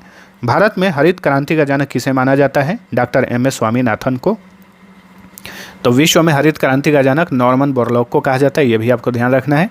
हरित क्रांति का सर्वाधिक प्रभाव किस फसल पर पड़ा था? गेहूं पर, उसके बाद चावल। ठीक है, भारत में श्वेत क्रांति का जनक किसे कहा जाता है? डॉक्टर वर्गीज कुरियन को। नीली क्रांति का संबंध किससे है?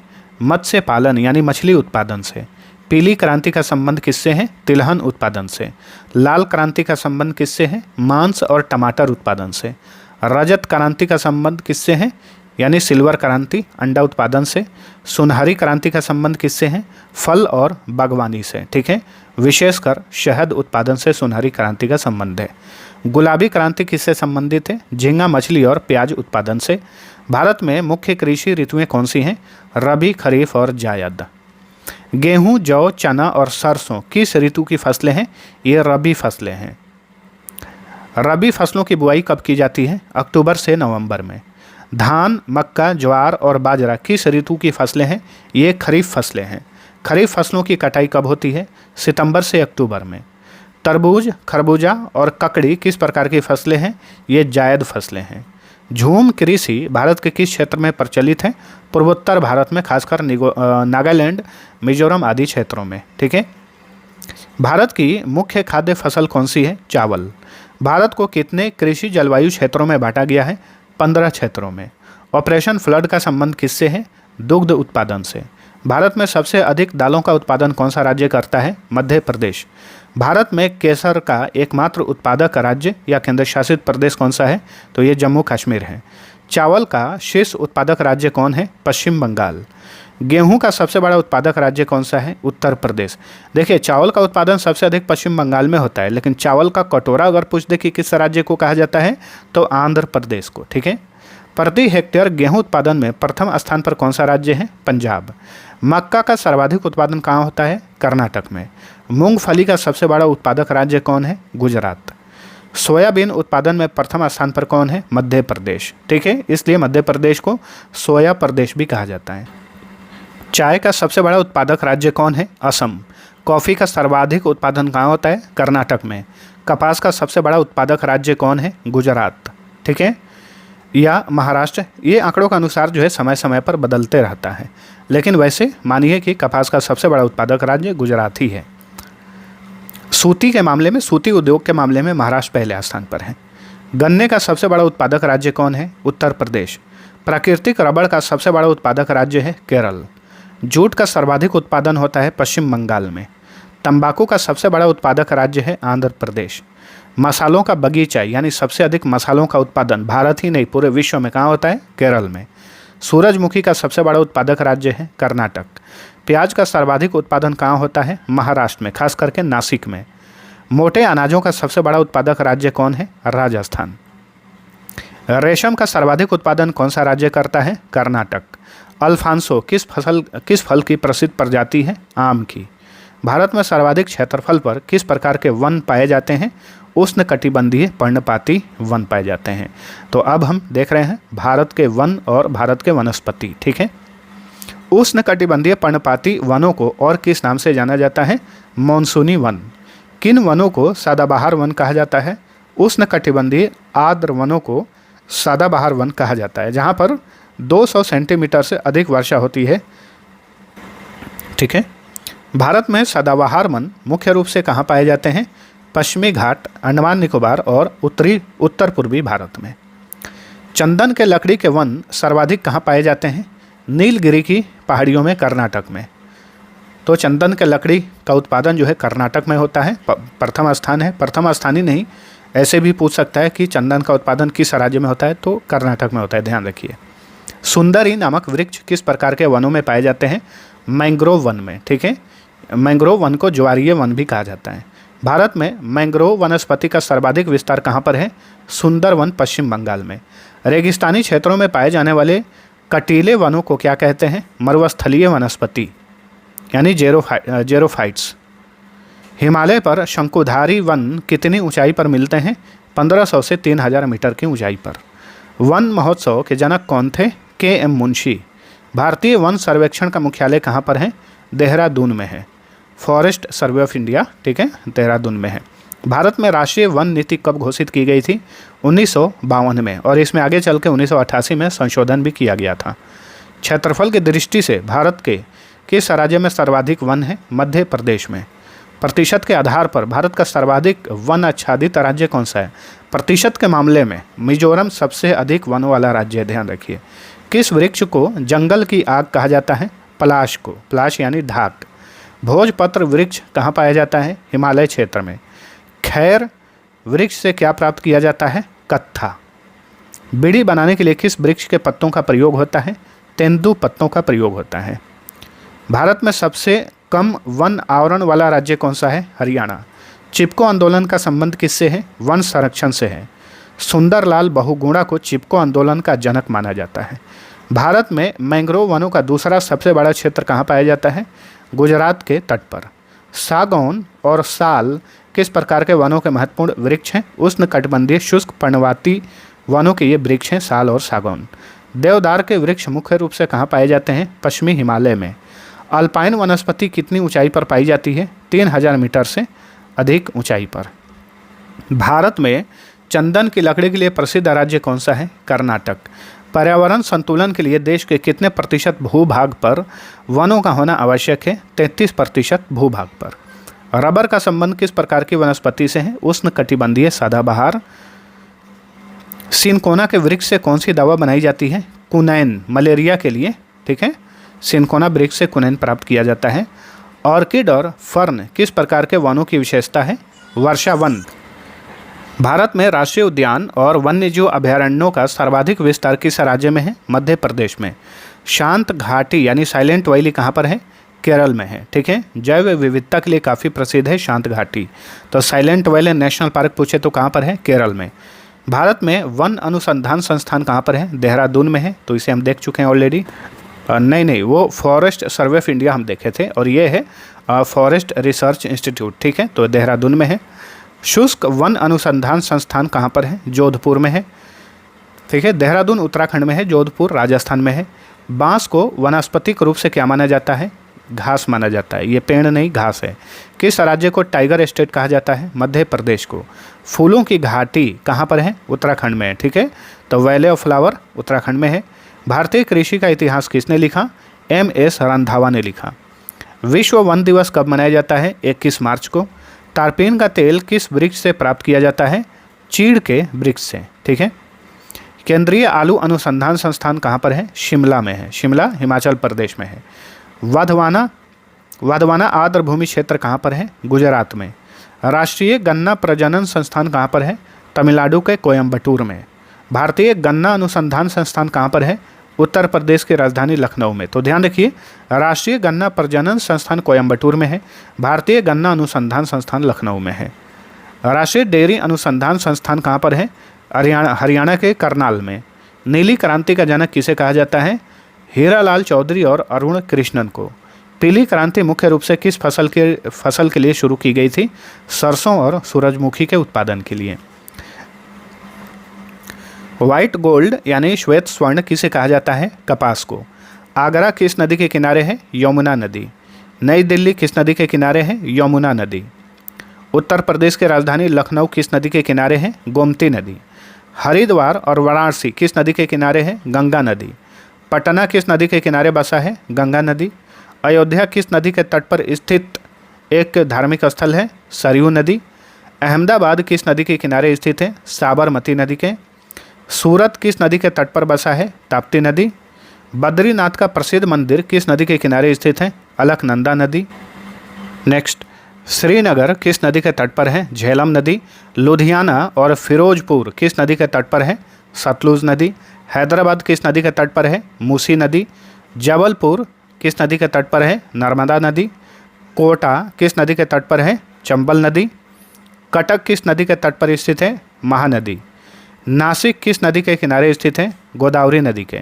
विजयवाड़ा किस नदी के तट पर स्थित है? कृष्णा नदी। तिरुचिरापल्ली किस नदी के किनारे है? कावेरी नदी। कोलकाता किस नदी के तट पर बसा प्रसिद्ध शहर है? हुगली नदी। डिब्रूगढ़ और गुवाहाटी किस नदी के किनारे स्थित है? ब्रह्मपुत्र नदी। उज्जैन किस नदी के तट पर स्थित है जहाँ कुंभ मेला लगता है? शिप्रा नदी। जमशेदपुर किस नदी के किनारे बसा है? स्वर्णरेखा नदी। संबलपुर किस नदी के किनारे स्थित है? महानदी। बरेली किस नदी के तट पर है? रामगंगा नदी के तट पर। जौनपुर किस नदी के किनारे स्थित है? गोमती नदी। मथुरा किस नदी के तट पर बसा है? यमुना नदी। पंढरपुर जो कि महाराष्ट्र में किस नदी के किनारे स्थित है? भीमा नदी। होशंगाबाद किस नदी के तट पर बसा है? नर्मदा नदी। नेल्लोर किस नदी के किनारे स्थित है? पेनार नदी। तंजावुर किस नदी के तट पर स्थित है? कावेरी नदी। कुरनूल किस नदी के किनारे बसा है? तुंगभद्रा नदी के किनारे है कुरनूल। इटावा किस नदी के तट पर स्थित है? यमुना नदी के तट पर। ओरछा किस नदी के किनारे स्थित है? बेतवा नदी। मुंगेर और भागलपुर किस नदी के किनारे बसे हैं? गंगा नदी। ग्वालियर किस नदी के तट पर स्थित है? चंबल नदी। राउरकेला किस नदी के संगम पर स्थित है? तो ब्राह्मणी नदी। शंख और कोयल का संगम होता है यहाँ पर, ठीक है, और ब्राह्मणी नदी बनती है। राउरकेला जो है इसी नदी के किनारे है। पणजी किस नदी के किनारे स्थित है? मांडवी नदी या फिर मंडोवी नदी इसे कहा जाता है, ठीक है, मांडवी या मंडोवी। कानपुर किस नदी के किनारे स्थित भारत का प्रमुख औद्योगिक शहर है? गंगा नदी के किनारे है। भरूच किस नदी के मुहाने पर स्थित है? नर्मदा नदी। मदुरै किस नदी के तट पर बसा हुआ है? वैगई नदी। भारत की सबसे बड़ी मीठे पानी की झील कौन सी है? वुलर झील, जम्मू कश्मीर में है। भारत की सबसे बड़ी खारे पानी की झील कौन सी है? और ये लेगून भी है, ध्यान रखिए, ये चिल्का झील है उड़ीसा में। पूर्वोत्तर भारत की सबसे बड़ी मीठे पानी की झील कौन सी है? लोकटक झील है, मणिपुर में।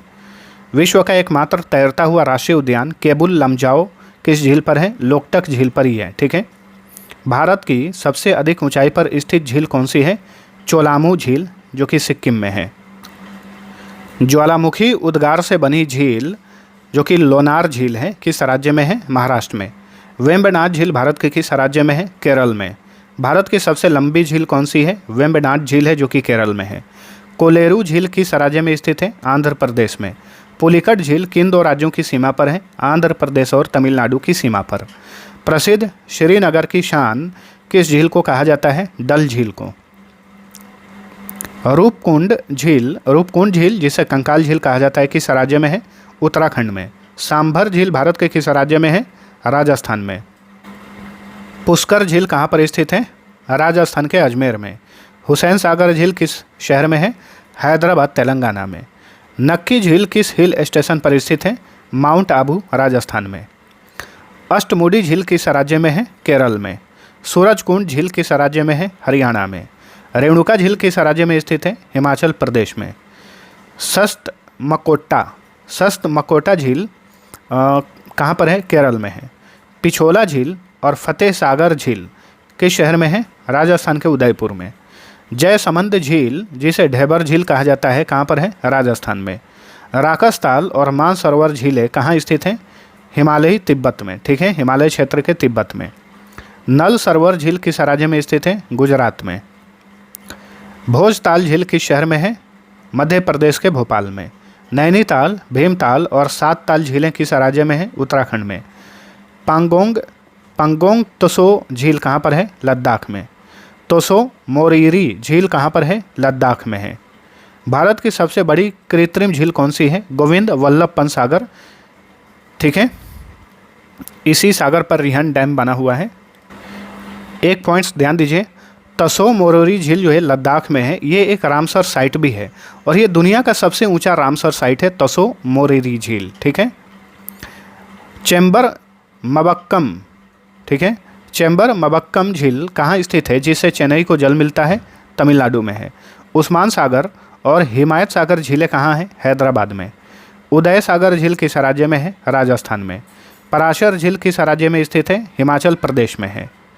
चंद्रताल और सूरजताल झीलें कहाँ पर हैं? लाहौल स्पीति, हिमाचल प्रदेश में। उमियम झील जिसे बारापानी झील कहा जाता है, किस राज्य में है? मेघालय में। चोलामू झील किस नदी का उद्गम स्थल है? तीस्ता नदी। पेरियार झील जो कि एक कृत्रिम झील है, किस राज्य में स्थित है? केरल में है। कृत्रिम झील मतलब उसे आदमियों ने बनाया है। लोनार झील का रंग हाल ही में गुलाबी हो गया था, यह क्या है? ये एक क्रेटर झील है, लोनार झील, ठीक है, महाराष्ट्र में है। काली वेली झील कहाँ पर है? तमिलनाडु में। पाला झील किस राज्य में स्थित है? मिजोरम में। साला झील या सेला लेक किस राज्य में है? अरुणाचल प्रदेश में। डिडवाना और पंचभद्रा झीलें कैसी झीलें हैं? खारे पानी की झीलें हैं, राजस्थान में है। नक्की झील के पास स्थित टोड रॉक और नन रॉक क्या है? चट्टानें हैं। गोविंद सागर झील किस बांध के कारण बनी है? भाखड़ा बांध के कारण। राजसमंद झील किस राज्य में स्थित है? राजस्थान में। दीपोर बिल झील किस राज्य में है? असम में है। कंवर झील कहाँ पर स्थित है? बिहार के बेगूसराय में। भारत के किस राज्य को झील का बगीचा कहा जाता है? उदयपुर के संदर्भ में, ठीक है, तो राजस्थान को। या फिर शहर के बारे में ही पूछ सकता है कि किस शहर को झील का शहर कहा जाता है, झील का बगीचा कहा जाता है, तो उदयपुर शहर, ध्यान रखिए। रामगढ़ ताल झील कहाँ पर है? उत्तर प्रदेश के गोरखपुर में। थोल झील पक्षी अभयारण्य कहाँ है? गुजरात में। कुंचिकल जलप्रपात किस राज्य में है? कर्नाटक में है। ध्यान रखिए, ये भारत का सबसे ऊंचा जलप्रपात कौन सा है? कुंचिकल जलप्रपात है, जो कि वाराही नदी पर कर्नाटक में है। जोग जलप्रपात किस नदी पर है? शरावती नदी पर है, कर्नाटक में। जोग जलप्रपात को गरसोपा जलप्रपात भी कहा जाता है। अब इसका एक नया नाम भी है, जोग जलप्रपात का एक नया नाम भी है, इसका नाम है महात्मा गांधी जलप्रपात, ध्यान रखिए। दूध सागर जलप्रपात किन दो राज्यों की सीमा पर है? गोवा और कर्नाटक की सीमा पर। दूध सागर जलप्रपात किस नदी पर है? मंडोवी नदी पर। यन्ना जलप्रपात किस स्थान पर है? महाराष्ट्र के महाबलेश्वर में। शिव समुद्रम जलप्रपात किस नदी पर है? कर्नाटक में स्थित कावेरी नदी पर। गोकक जलप्रपात किस नदी पर है? घाटप्रभा नदी पर है, कर्नाटक में। जलप्रपात यानी वाटरफॉल होता है। धुआंधार जलप्रपात किस नदी पर है? नर्मदा नदी पर, मध्य प्रदेश के जबलपुर में।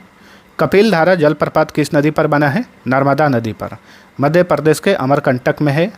चुलिया जलप्रपात किस नदी पर है? चंबल नदी पर है, राजस्थान में। पुनासा जलप्रपात किस नदी पर है?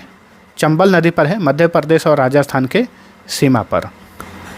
ध्यान दीजिए, कुछ स्रोतों के अनुसार पुनासा जलप्रपात नर्मदा नदी पर स्थित है, ठीक है। कहीं कहीं नर्मदा नदी लिखा है, लेकिन मैक्सिमम जगह चंबल नदी लिखा है, इसलिए इसे ही मानिए सही। नेक्स्ट, हुंडरू जलप्रपात किस नदी पर बना है? स्वर्ण रेखा नदी पर, झारखंड में। दशम जलप्रपात किस राज्य में स्थित है? झारखंड में। जोन्हा जलप्रपात, जिसे गौतम धारा कहा जाता है, किस राज्य में है? झारखंड में। चित्रकूट जलप्रपात को भारत का नियाग्रा कहा जाता है, कहाँ है? बस्तर, छत्तीसगढ़ में। चित्रकूट जलप्रपात किस नदी पर है? इंद्रावती नदी। तीरथगढ़ जलप्रपात किस राज्य में स्थित है? छत्तीसगढ़ में है। पापनाशम जलप्रपात किस राज्य में है? ये तमिलनाडु में है। पायकरा जलप्रपात कहाँ पर है? नीलगिरी क्षेत्र, तमिलनाडु में है। बरकाना जलप्रपात किस राज्य में है? कर्नाटक में। मीन मुट्टी जलप्रपात कहाँ पर है? केरल में है। नोहकालिकई जलप्रपात ये मेघालय के चेरापूंजी में है। एलिफेंट जलप्रपात कहाँ पर है? मेघालय में। वजरई जलप्रपात किस राज्य में है? महाराष्ट्र में। दुधुमा जलप्रपात किस नदी पर स्थित है? तो ये मचकुंड नदी पर स्थित है, उड़ीसा में। एक चीज़ ध्यान रखिएगा, जितने भी जलप्रपात होते हैं वो सभी नदी द्वारा ही बने नहीं होते हैं, ठीक है। उनका सोर्स कुछ और भी होता है। पहाड़ों पर स्थित जो पानी होता है, वहाँ से भी बारिश का पानी इकट्ठा हो जाता है, वहाँ से भी झरने के जैसा गिरता है जलप्रपात, वैसे भी होता है। नदियों पर भी बना हुआ रहता है, ठीक है। तो जहाँ पर इम्पोर्टेंट नदियों पर जलप्रपात बना हुआ है वो तो मैं लिख दिया हूँ कि किस नदी पर वो जलप्रपात है। चलिए अगला क्वेश्चन, जोरांडा और बरेही पानी जलप्रपात किस नेशनल पार्क में है? सिमलीपाल नेशनल पार्क में, उड़ीसा में। साधनी जलप्रपात किस नदी पर है? शंख नदी पर है, झारखंड में। काकोलत जलप्रपात बिहार के किस जिले में स्थित है? नवादा जिले में। मंदार जलप्रपात किस नदी पर स्थित है? मध्य प्रदेश में, नर्मदा नदी पर। जलप्रपात को झरना भी कहा जाता है, ठीक है। शिव समुद्रम जलप्रपात की ऊंचाई लगभग कितनी है? 90 मीटर है। कावेरी नदी पर है ये शिव समुद्रम जलप्रपात, कर्नाटक में। डुडुमा जलप्रपात किन दो राज्यों की सीमा पर है? ओडिशा और आंध्र प्रदेश की सीमा पर। अमृत धारा जलप्रपात किस नदी पर है? हसदेव नदी, छत्तीसगढ़ में।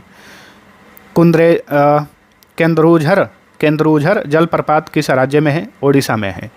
वसुधारा जलप्रपात किस नदी पर स्थित है? अलकनंदा नदी, उत्तराखंड में। सस्तम कोट्टा जलप्रपात किस राज्य में है? केरल में है। लोध जलप्रपात, बूढ़ा घाघ जलप्रपात भी कहा जाता है इसे, झारखंड का सबसे ऊंचा प्रपात है ये। किस नदी पर है? तो बूढ़ा नदी पर है, ठीक है। कंचनजंगा जलप्रपात किस राज्य में है? सिक्किम में है।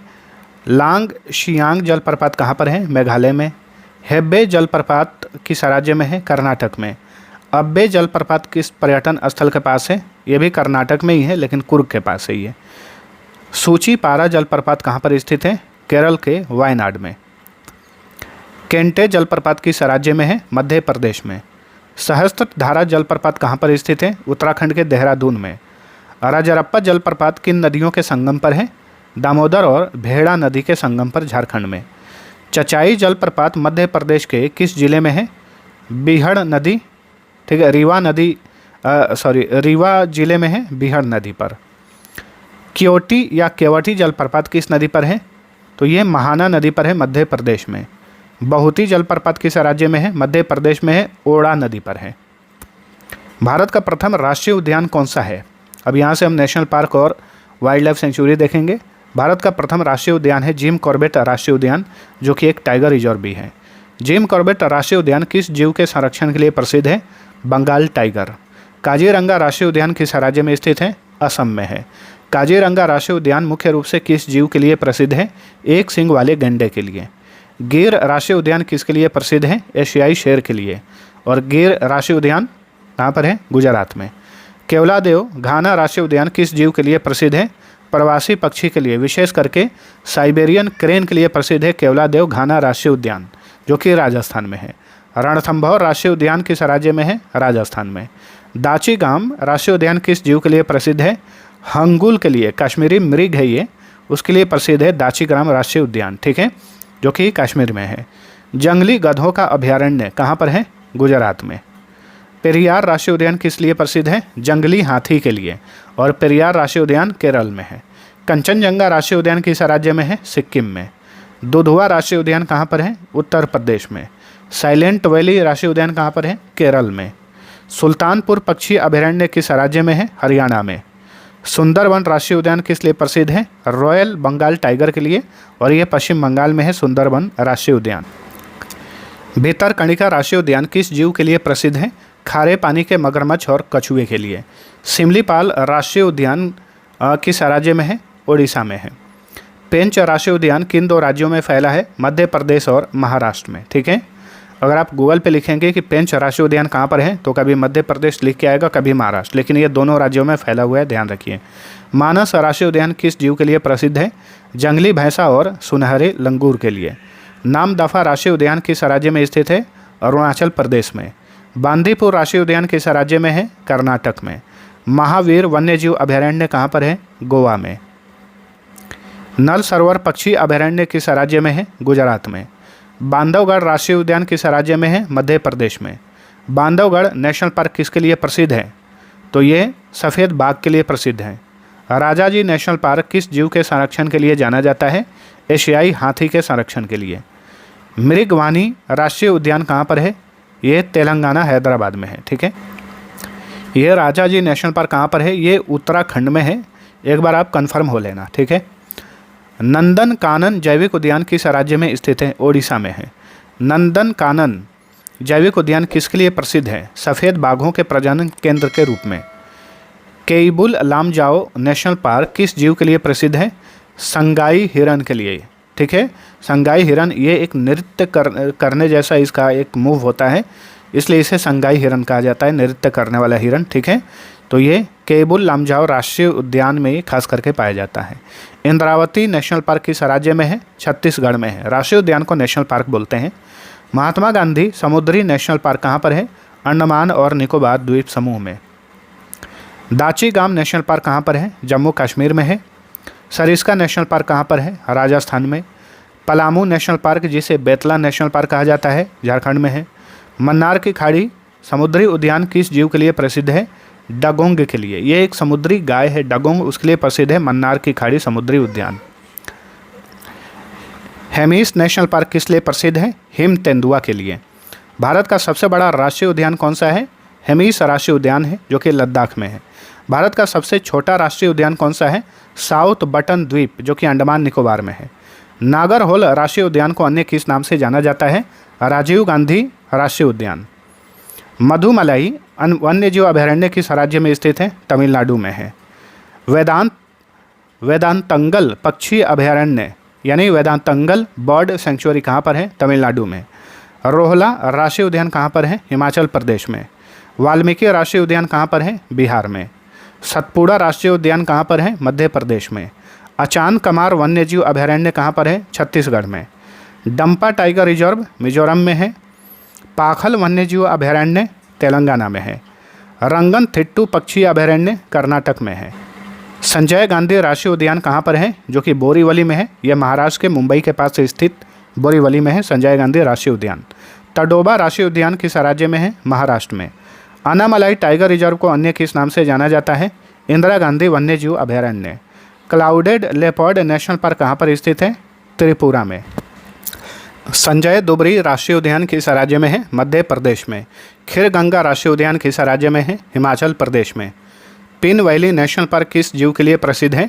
हिम तेंदुआ और साइबेरियन इबेक्स के लिए। गोविंद पशु विहार किस राज्य में स्थित है? उत्तराखंड में स्थित है। गंगोत्री राष्ट्रीय उद्यान कहाँ पर है? उत्तराखंड में है। फूलों की घाटी राष्ट्रीय उद्यान किस राज्य में है? उत्तराखंड में। फूलों की घाटी यानी वैली ऑफ फ्लावर। औरंग राष्ट्रीय उद्यान किस राज्य में है? असम में है।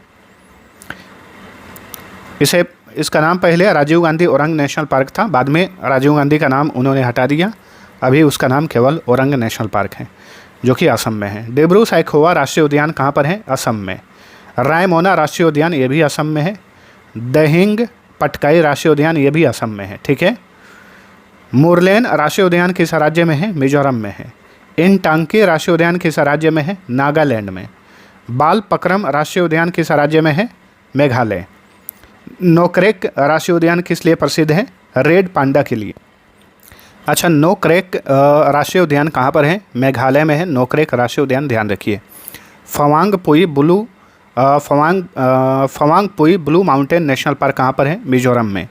कैंपबेल बे राष्ट्रीय उद्यान कहाँ पर है? अंडमान निकोबार में। माउंट हैरियट राष्ट्रीय उद्यान का नया नाम क्या है? माउंट मणिपुर, ठीक है, जो कि अंडमान निकोबार में है। गुरु घासीदास नेशनल पार्क किस राज्य में है? छत्तीसगढ़ में। पापीकोंडा राष्ट्रीय उद्यान किस राज्य में है? आंध्र प्रदेश में। एराविकुलम राष्ट्रीय उद्यान किसके लिए प्रसिद्ध है? नीलगिरी तहर के लिए प्रसिद्ध है, ठीक है।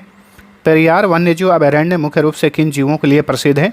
हाथी और बाघ के लिए। नेक्स्ट, मथी कैतन शोला राष्ट्रीय उद्यान किस राज्य में है? केरल में है। गल्फ ऑफ कच्छ समुद्री अभयारण्य किस राज्य में है? गुजरात में। ब्लैक बक राष्ट्रीय उद्यान किस जीव के लिए प्रसिद्ध है? काला हिरण के लिए। मंसदा राष्ट्रीय उद्यान किस राज्य में है? गुजरात में है। कालेसर राष्ट्रीय उद्यान किस राज्य में है? हरियाणा में। मोलम यानी महावीर राष्ट्रीय उद्यान कहाँ पर है? गोवा में है। ग्रेट हिमालयन नेशनल पार्क किस राज्य में है? हिमाचल प्रदेश में। अच्छा, ये ब्लैक बक राष्ट्रीय उद्यान किस राज्य में है? तो नोट करिएगा, ये गुजरात में है, ठीक है। किश्तवाड़ राष्ट्रीय उद्यान कहाँ पर है? जम्मू कश्मीर में है। काजीरंगा राष्ट्रीय उद्यान को यूनेस्को की विश्व धरोहर सूची में कब शामिल किया गया था? 1985 में। कान्हा टाइगर रिजर्व किस जीव के लिए प्रसिद्ध है? बारहसिंगा के लिए, ठीक है, ब्रेडरी जाति के बारहसिंगा के लिए। कान्हा टाइगर रिजर्व मध्य प्रदेश में है। पन्ना राष्ट्रीय उद्यान किस राज्य में है? मध्य प्रदेश में। ये भी एक टाइगर रिजर्व है। मेलघाट टाइगर रिजर्व कहाँ पर है? महाराष्ट्र में। नवेगांव राष्ट्रीय उद्यान कहाँ पर है? महाराष्ट्र में। चिनार वन्यजीव अभयारण्य कहाँ पर है? केरल में। डंडेली वन्यजीव अभयारण्य ये भी कर्नाटक में है। भीमबांध वन्यजीव अभयारण्य किस राज्य में है? बिहार में है। चिल्का पक्षी अभयारण्य कहाँ पर है? ओडिशा में है, ठीक है। सलीम अली पक्षी अभयारण्य कहाँ पर है? गोवा में है। सलीम अली राष्ट्रीय उद्यान कहाँ पर है? तो ये जम्मू कश्मीर में है। तो ध्यान दीजिए, यहाँ पर सलीम अली पक्षी अभयारण्य पूछे तो गोवा, सलीम अली राष्ट्रीय उद्यान पूछे तो जम्मू कश्मीर। पुलिकट झील पक्षी अभयारण्य किन राज्यों में है? आंध्र प्रदेश और तमिलनाडु में फैला हुआ है। पटना पक्षी विहार कहाँ पर है? उत्तर प्रदेश के एटा में है। ओखला पटना नाम है तो बिहार गलती से मत मारिएगा, ठीक है। ओखला पक्षी अभयारण्य किस राज्य में है? उत्तर प्रदेश के नोएडा में है। गुइंडी राष्ट्रीय उद्यान किस शहर में स्थित है? तमिलनाडु के चेन्नई में। साइबेरियन सारस के लिए कौन सा अभयारण्य प्रसिद्ध है? केवलादेव घाना पक्षी विहार जो कि राजस्थान में स्थित है। चलिए अगला क्वेश्चन, कच्छ का रण किसके लिए एकमात्र प्राकृतिक आवास है? भारतीय जंगली गधा के लिए। कुद्रेमुख राष्ट्रीय उद्यान किस राज्य में स्थित है? कर्नाटक में। आंशी राष्ट्रीय उद्यान कहाँ पर है? कर्नाटक में। मुकुंदरा हिल्स राष्ट्रीय उद्यान किस राज्य में है? राजस्थान में। रामगढ़ विषधारी अभयारण्य किस राज्य में स्थित है? राजस्थान में। श्री विल्लीपुथूर मेघामलाई टाइगर रिजर्व कहाँ पर है? तमिलनाडु में है। अचानकमार अमरकंटक बायोस्फीयर रिजर्व कहाँ पर है? छत्तीसगढ़ और मध्य प्रदेश में फैला हुआ है। नीलगिरी बायोस्फीयर रिजर्व किन राज्यों में फैला है? तमिलनाडु, केरल और कर्नाटक में।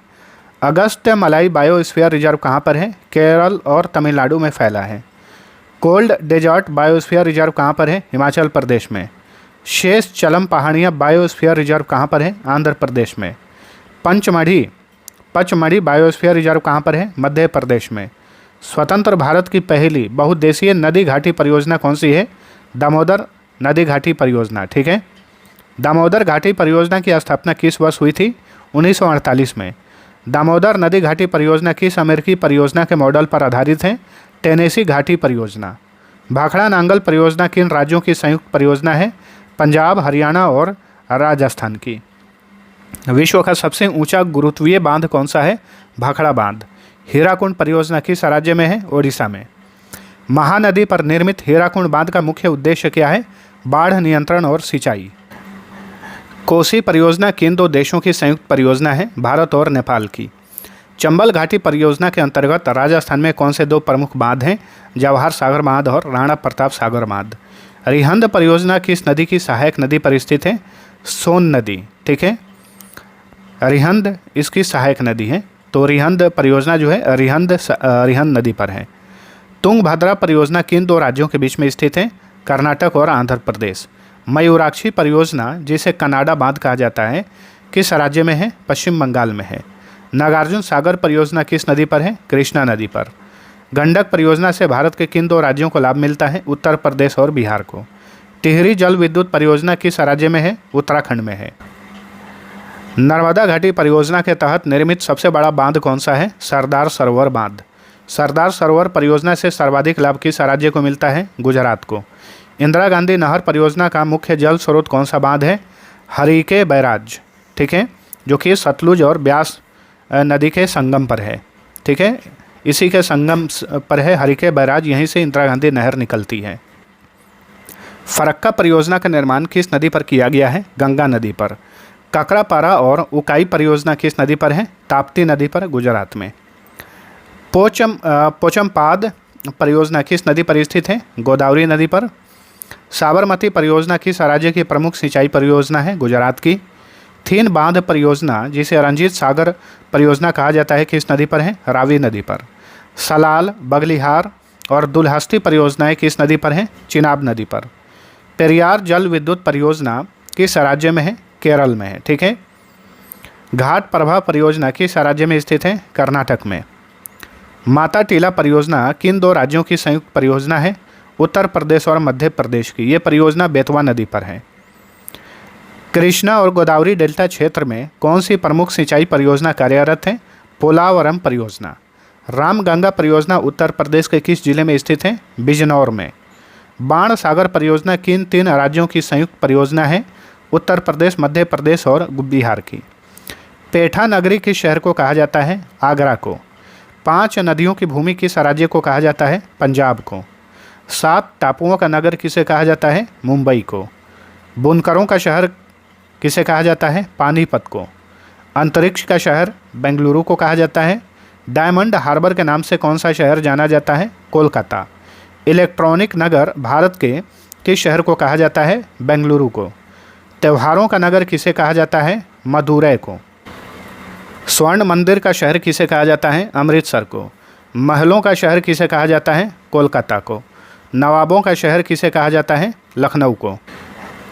इस्पात नगरी किसे कहा जाता है? जमशेदपुर को। पर्वतों की रानी के नाम से कौन सा शहर प्रसिद्ध है? मसूरी। रैलियों का नगर किसे कहा जाता है? नई दिल्ली को। भारत का प्रवेश द्वार किसे कहा जाता है? मुंबई को। पूर्व का वेनिस किसे कहा जाता है? कोच्चि को। भारत का पिट्सबर्ग किसे कहा जाता है? तो जमशेदपुर को कहा जाता है भारत का पिट्सबर्ग। भारत का मैनचेस्टर किसे कहा जाता है? अहमदाबाद को। मसालों का बगीचा किस राज्य को कहा जाता है? केरल को। गुलाबी नगर के नाम से कौन प्रसिद्ध है? जयपुर। क्वीन ऑफ डेक्कन किसे कहा जाता है? पुणे को। भारत का हॉलीवुड किसे कहा जाता है? मुंबई को। झीलों का नगर किसे कहा जाता है? श्रीनगर को।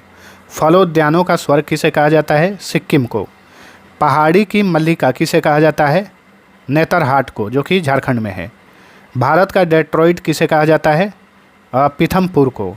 पूर्व का पेरिस किसे कहा जाता है? जयपुर को। साल्ट सिटी किस राज्य को कहा जाता है? गुजरात को। सोया प्रदेश के नाम से कौन सा राज्य जाना जाता है? मध्य प्रदेश। मलय का देश किसे कहा जाता है? कर्नाटक को। बगीचों का शहर किसे कहा जाता है? कपूरथला को। नीली पहाड़ियाँ किसे कहा जाता है? नीलगिरी की पहाड़ियों को। एशिया के अंडों की टोकरी किसे कहा जाता है? आंध्र प्रदेश को। राजस्थान का हृदय किसे कहा जाता है? अजमेर को। सुरमा नगरी के नाम से कौन प्रसिद्ध है? बरेली, उत्तर प्रदेश में है। खुशबुओं का शहर किसे कहा जाता है? कन्नौज को। काशी की बहन किसे कहा जाता है? गाजीपुर को। गाजीपुर यूपी में है। लीची नगर किसे कहा जाता है? देहरादून को। राजस्थान का शिमला किसे कहा जाता है? माउंट आबू को। सुपर प्रसारित नगर किसे कहा जाता है? चेन्नई को। भारतीय संविधान के किस अनुच्छेद के तहत जनजातियों को परिभाषित किया गया है? अब यहाँ पे हम पढ़ेंगे भारत की जनजातियाँ, तो अनुच्छेद भी देख लीजिए। अनुच्छेद 342।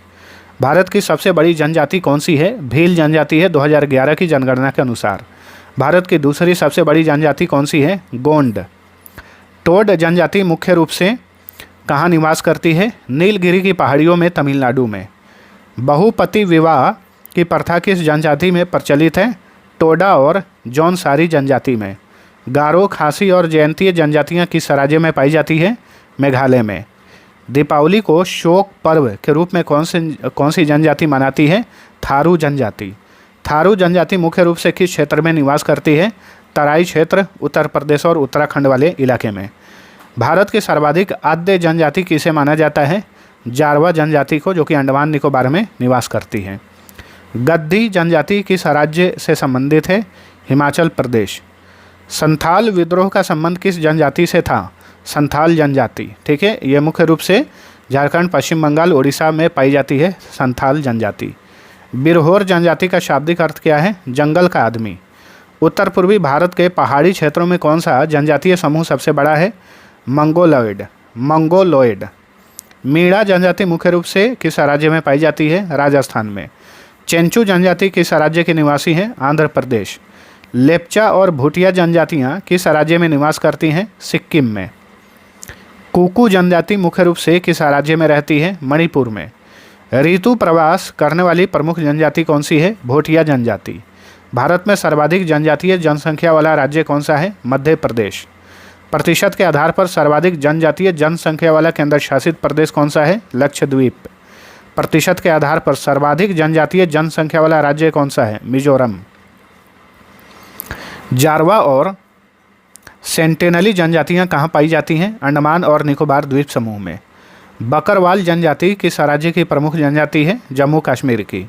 किस राज्य में एक भी जनजाति नहीं पाई जाती है? पंजाब, हरियाणा, दिल्ली, चंडीगढ़ और पुडुचेरी में। लुशाई जनजाति किस राज्य में निवास करती है? मिजोरम में। मुंडा जनजाति मुख्य रूप से किस राज्य में पाई जाती है? झारखंड में। सरहुल त्यौहार किस जनजाति द्वारा मनाया जाता है? मुंडा और उरांव जनजाति द्वारा। मोम्पा जनजाति किस राज्य से संबंधित है? अरुणाचल प्रदेश। भील शब्द की उत्पत्ति किस शब्द से हुई है जिसका अर्थ धनुष है? बिल्लूवर। गोंड जनजाति की भाषा गोंडी किस भाषा परिवार से संबंधित है? द्रविड़ भाषा परिवार से। कत्था बनाने वाली जनजाति कौन सी है? तो यह है खैरवार जनजाति। बोंडा जनजाति किस राज्य में पाई जाती है? ओडिशा में। इरुला जनजाति किस राज्य में सांप पकड़ने के लिए प्रसिद्ध है? तमिलनाडु में। सोमपेन जनजाति कहाँ की निवासी है? निकोबार द्वीप समूह की। अबोहर और मिश्मी जनजातियाँ कहाँ पाई जाती हैं? अरुणाचल प्रदेश में। कुकी और मैती जनजातियों के बीच संघर्ष हाल ही में किस राज्य में चर्चा में रहा था? मणिपुर में। भारत की किस जनजाति को सफाहोर भी कहा जाता है? संथाल जनजाति को। कोन्याक जनजाति किस राज्य में पाई जाती है जो सिर काटने वाली जनजाति के रूप में प्रसिद्ध थी? नागालैंड में। डोगरा जनजाति मुख्य रूप से कहाँ पाई जाती है? जम्मू क्षेत्र में। सहरिया जनजाति का निवास स्थान मुख्य रूप से कहाँ है? राजस्थान और मध्य प्रदेश। भारत में खनिज सर्वेक्षण और अन्वेषण के लिए मुख्य रूप से कौन सी संस्था उत्तरदायी है? भारतीय भूवैज्ञानिक सर्वेक्षण। भारतीय खनिजों का हृदय स्थल किसे कहा जाता है? छोटा नागपुर के पठार को। भारत में सर्वाधिक लौह अयस्क किस राज्य में पाया जाता है? ओडिशा में। भारत की सबसे बड़ी लौह अयस्क की खान कौन सी है? तो यह है बैलाडीला खान, छत्तीसगढ़ में है। भारत में तांबा उत्पादन में प्रथम स्थान पर कौन सा राज्य है? मध्य प्रदेश। राजस्थान की प्रसिद्ध खेतड़ी खान किस खनिज के लिए जानी जाती है? तांबा के लिए। भारत में बॉक्साइट का सबसे बड़ा उत्पादक राज्य कौन है? ओडिशा। बॉक्साइट किस धातु का मुख्य अयस्क है? एल्युमिनियम का। भारत में अभ्रक यानी माइका का सबसे बड़ा उत्पादक राज्य कौन सा है? आंध्र प्रदेश, खास करके नेल्लोर जिला। कोडरमा जो कि झारखंड में है, किस खनिज के उत्खनन के लिए विश्व प्रसिद्ध है? अभ्रक के उत्पादन के लिए। कोयला उत्पादन में भारत का अग्रणी राज्य कौन सा है? तो ये है छत्तीसगढ़ उत्पादन के मामले में। वहीं भंडार के मामले में झारखंड पहले स्थान पर है। भारत में सर्वोत्तम श्रेणी का कोयला कौन सा माना जाता है? एंथ्रासाइट कोयला। झरिया कोयला क्षेत्र भारत के किस राज्य में स्थित है? झारखंड में। भारत में लिग्नाइट कोयले का सर्वाधिक भंडार कहाँ पाया जाता है? तमिलनाडु में। ठीक है, तमिलनाडु के खास करके नेवेली इलाके में। भारत में पेट्रोलियम का प्रथम कुआं कहाँ खोदा गया था? असम के डिगबोई में। भारत का सबसे बड़ा तेल शोधक कारखाना कहाँ पर है? गुजरात के जामनगर में।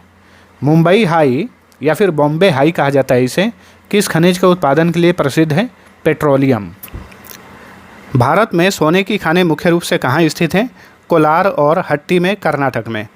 पन्ना की खानें किस रत्न के लिए प्रसिद्ध हैं? हीरा के लिए। जावर की खानें किस खनिज के लिए प्रसिद्ध है? जस्ता और सीसा के लिए। ठीक है, तो जावर की खानें राजस्थान में है, पन्ना खानें मध्य प्रदेश में है।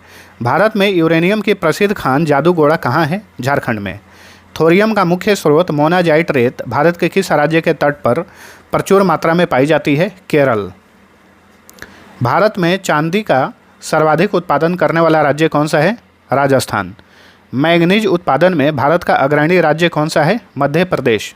भारत में जिप्सम का सर्वाधिक उत्पादन किस राज्य में होता है? राजस्थान में। जादूगोड़ा का संबंध किस खनिज के उत्खनन से है? यूरेनियम। जादूगोड़ा होता है, ठीक है, झारखंड में है। चूना पत्थर का मुख्य उपयोग किस उद्योग में होता है? सीमेंट उद्योग में। भारत में टीन का एकमात्र उत्पादक राज्य कौन है? छत्तीसगढ़। कुद्रेमुख लौह अयस्क परियोजना किस राज्य में स्थित है? कर्नाटक में। भारत में खनिज तेल का भंडार मुख्य रूप से किस प्रकार की चट्टानों में पाया जाता है? अवसादी चट्टानों में। केंद्रीय कपास अनुसंधान संस्थान कहाँ पर है? नागपुर में। भारतीय दलहन अनुसंधान संस्थान कहाँ पर है? कानपुर, यूपी में। राष्ट्रीय चाय अनुसंधान संस्थान कहाँ पर है? असम के जोरहाट में। राष्ट्रीय कॉफ़ी अनुसंधान संस्थान कहाँ पर है? चिकमंगलूर, कर्नाटक में। केंद्रीय नारियल अनुसंधान संस्थान कहाँ पर है? केरल के कासरगोड में। केंद्रीय चावल अनुसंधान संस्थान कहाँ पर है? ओडिशा के कटक में। भारत की जलवायु को मुख्य रूप से किस प्रकार की जलवायु कहा जाता है? उष्णकटिबंधीय मानसूनी जलवायु। भारत में मानसून का आगमन सबसे पहले किस राज्य में होता है? केरल में, जून के प्रथम सप्ताह में। भारत में होने वाली अधिकांश वर्षा किस मानसून से प्राप्त होती है? दक्षिण पश्चिम मानसून से। अल नीनो का भारतीय मानसून पर क्या प्रभाव पड़ता है? मानसून कमज़ोर पड़ता है और सूखे की स्थिति बनती है। उत्तर पूर्वी मानसून से भारत के किस तट पर वर्षा होती है, यानी लौटते मानसून से? कोरोमंडल तट पर, तमिलनाडु में। शीतकालीन में उत्तर पश्चिम भारत में वर्षा होने का मुख्य कारण क्या है? पश्चिमी विक्षोभ। आम्र वर्षा यानी मैंगो शावर का संबंध किन राज्यों से है? केरल और कर्नाटक में मैंगो वर्षा होती है, ठीक है, आम्र वर्षा होती है, ना कि आम की वर्षा होती है, ठीक है। ये एक प्रकार की बारिश ही है, इसका नाम है मैंगो शावर। पश्चिम बंगाल में मानसून पूर्व आने वाले चक्रवातों को क्या कहा जाता है? काल बैशाखी। भारत का सबसे कम वर्षा वाला स्थान कौन सा है? लेह, जो कि लद्दाख में है। भारत में सर्वाधिक वर्षा प्राप्त करने वाला स्थान मौसिनराम किस राज्य में है? मेघालय में। मानसून शब्द की उत्पत्ति किस भाषा के शब्द से हुई है? अरबी भाषा के मौसिम शब्द से। भारतीय मानसून का वर्णन सबसे पहले किस अरब विद्वान ने किया था? अल मसूरी ने। भारत के किस भाग में ग्रीष्म काल में लू नामक पवनें चलती हैं? उत्तर और उत्तर पश्चिम भारत। कोपेन के जलवायु वर्गीकरण के अनुसार भारत का अधिकांश भाग किस श्रेणी में आता है? तो उष्णकटिबंधीय सवाना यानी AW श्रेणी में। दक्षिण पश्चिम मानसून भारत में किन दो शाखाओं में विभाजित होता है? अरब सागर शाखा और बंगाल की खाड़ी शाखा में। भारत का सबसे विशाल और प्राचीन भूभाग कौन सा है? प्रायद्वीपीय पठार। प्रायद्वीपीय पठार की आकृति कैसी है? त्रिभुजाकार है। दक्कन के पठार का निर्माण किन चट्टानों से हुआ है? बेसाल्ट लावा चट्टानों से। छोटा नागपुर के पठार की सबसे ऊंची चोटी कौन सी है? पारसनाथ। भारत का रूर किस पठार को कहा जाता है? छोटा नागपुर के पठार को। मालवा का पठार किन दो पर्वत श्रेणियों के बीच में स्थित है? अरावली और विंध्याचल के बीच में। मेघालय का पठार भूगर्भिक रूप से किसका विस्तार है? प्रायद्वीपीय पठार का विस्तार है। बघेलखंड का पठार किन दो राज्यों की सीमा पर विस्तृत है? उत्तर प्रदेश और मध्य प्रदेश। दंडकारण्य का पठार मुख्य रूप से किन राज्यों में फैला है? छत्तीसगढ़, ओडिशा और आंध्र प्रदेश। विश्व का सबसे ऊंचा पठार तिब्बत का पठार भारत की किस दिशा में स्थित है? उत्तर दिशा में। मैसूर, जो कि कर्नाटक में है, तो मैसूर के पठार को कौन सी नदी दो भागों में विभाजित करती है? कावेरी नदी। नर्मदा और ताप्ती नदियों के बीच कौन सी श्रेणी स्थित है? सतपुड़ा श्रेणी। बुंदेलखंड के पठार में किस प्रकार की मिट्टी की प्रधानता है? लाल मिट्टी। भारत का वह कौन सा पठार है जो खनिज संपदा में सर्वाधिक धनी है? छोटा नागपुर का पठार। रांची का पठार और हजारीबाग का पठार किस मुख्य पठार के हिस्से हैं? छोटा नागपुर के पठार के हिस्से हैं। भारत के उत्तरी विशाल मैदान का निर्माण किन नदियों के निक्षेपों से हुआ है? सिंधु, गंगा और ब्रह्मपुत्र। हिमालय के पाद प्रदेश यानी फुट हिल्स में कंकड़ पत्थरों से निर्मित मैदान को क्या कहते हैं? भाबर। भाबर के दक्षिण में स्थित दलदली और नम क्षेत्र को क्या कहा जाता है? तराई। नदियों द्वारा लाई गई पुरानी जलोढ़ मिट्टी के मैदान को क्या कहते हैं? बांगर। नदियों के बाढ़ वाले क्षेत्रों में निर्मित नवीन जलोढ़ मिट्टी का मैदान क्या कहलाता है? खादर। राजस्थान के मैदान में स्थित खारे पानी की सबसे बड़ी झील कौन सी है? सांबर झील। पंजाब हरियाणा के मैदान में बहने वाली एकमात्र मौसमी नदी कौन सी है? घग्गर नदी। गंगा के मैदान में स्थित रेह या कल्लूर किसे कहा जाता है? लवणीय मिट्टी के क्षेत्र को। उत्तर भारत के मैदान की ढाल सामान्यतः किस दिशा की ओर है? उत्तर पश्चिम से दक्षिण पूर्व की ओर। दोआब शब्द का अर्थ क्या है? दो नदियों के बीच की भूमि। बारी दोआब किन नदियों के बीच में स्थित है? व्यास और रावी नदियों के बीच में है बारी दोआब। बिस्त दोआब किन नदियों के मध्य स्थित है? व्यास और सतलुज नदियों के बीच में। ब्रह्मपुत्र का मैदान मुख्य रूप से किस राज्य में है? असम में। पूर्वी तटीय मैदान को उड़ीसा में किस नाम से जाना जाता है? उत्कल का मैदान। पश्चिमी तटीय मैदान का उत्तरी भाग यानी मुंबई से गोवा क्या कहलाता है? कोंकण तट। पश्चिमी तटीय मैदान का दक्षिणी भाग मंगलौर से कन्याकुमारी तक क्या कहलाता है? मालाबार तट। कोरोमंडल तट भारत के किस तटीय मैदान का हिस्सा है? पूर्वी तटीय मैदान का। गोदावरी और कृष्णा नदियों के बीच स्थित मैदान क्या कहलाता है? उत्तरी सरकार तट। भारत के विशाल मैदान का कुल क्षेत्रफल लगभग कितना है? 7.5 लाख वर्ग किलोमीटर। विश्व का सबसे बड़ा डेल्टा सुंदरबन डेल्टा किन नदियों के मैदान का हिस्सा है? गंगा और ब्रह्मपुत्र। भारत में आधुनिक स्तर पर लोहे का प्रथम कारखाना कहाँ स्थापित किया गया था? कुल्टी, पश्चिम बंगाल में 1874 में। टाटा आयरन स्टील कंपनी यानी टिस्को की स्थापना कब और कहाँ हुई थी? 1907 में जमशेदपुर साक्षी में हुई थी। ये झारखंड में है, ध्यान रखिएगा। भिलाई इस्पात संयंत्र जो कि छत्तीसगढ़ में है किस देश के सहयोग से स्थापित किया गया था? सोवियत संघ के सहयोग से यानी वर्तमान रूस के सहयोग से। चित्तरंजन लोकोमोटिव वर्क्स जो कि पंजाब में है, पश्चिम बंगाल में है और ये भारत में रेल इंजन बनाने का सबसे पुराना कारखाना है। कब स्थापित किया गया था? 1950 में। भारी इंजीनियरिंग निगम लिमिटेड जो कि रांची में है की स्थापना कब हुई थी? 1958 में। बोकारो स्टील प्लांट की स्थापना किस पंचवर्षीय योजना के दौरान की गई थी? तृतीय पंचवर्षीय योजना के दौरान, ठीक है। और बोकारो स्टील प्लांट किस देश के सहयोग से स्थापित किया गया था वो भी याद रखिए? सोवियत संघ के सहयोग से यानी वर्तमान के रूस के सहयोग से। भारत में सूती वस्त्र का प्रथम आधुनिक कारखाना कहाँ खोला गया था? फोर्ट ग्लॉस्टर, कोलकाता में 1818 में। 1956 में पश्चिम बंगाल के दुर्गापुर में हिंदुस्तान स्टील लिमिटेड की स्थापना किस देश के सहयोग से की गई थी? ब्रिटेन के सहयोग से, इसलिए इसे दुर्गापुर इस्पात संयंत्र के भी कहा जाता है। 1959 में उड़ीसा के राउरकेला में हिंदुस्तान स्टील लिमिटेड की स्थापना किस देश के सहयोग से की गई थी? जर्मनी के सहयोग से, इसलिए इसे राउरकेला इस्पात संयंत्र भी कहा जाता है। सलेम इस्पात संयंत्र किस राज्य में है? तमिलनाडु में है। भारत में कागज़ का प्रथम सफल कारखाना कहाँ स्थापित किया गया था? लखनऊ में 1879 में। मध्य प्रदेश का नेपानगर किस उद्योग के लिए प्रसिद्ध है? अखबारी कागज़ के लिए। भारत में सीमेंट का प्रथम कारखाना 1904 में कहाँ लगाया गया था? चेन्नई में। सिंदरी जो कि झारखंड में है किस उद्योग के लिए प्रसिद्ध है? उर्वरक उद्योग के लिए। भारतीय हीरा संस्थान कहाँ पर है? सूरत में है, गुजरात में। भारत में सार्वजनिक क्षेत्र का प्रथम उर्वरक कारखाना कहाँ स्थापित हुआ था? सिंदरी में 1951 में, ठीक है। अखिल भारतीय हथकरघा बोर्ड की स्थापना कब की गई थी? 1950 में। चित्तरंजन किस लिए प्रसिद्ध है? लोकोमोटिव इंजन, रेल इंजन के निर्माण के लिए, ठीक है। इंटीग्रल कोच फैक्ट्री कहाँ पर है? चेन्नई के पेराम्बूर में। हिंदुस्तान मशीन टूल्स HMT का मुख्य कारखाना कहाँ पर स्थित है? बेंगलुरु में। अखिल भारतीय खाद्य एवं ग्रामोद्योग बोर्ड की स्थापना कब की गई थी? 1954 में। भारी इंजीनियरिंग लिमिटेड कहाँ स्थित है? झारखंड के रांची में स्थित है। भारत का सबसे पुराना तेल शोधक कारखाना कौन सा है? डिगबोई, जो कि असम में है। विशाखापट्टनम किस भारी उद्योग के लिए प्रसिद्ध है? जलयान निर्माण के लिए।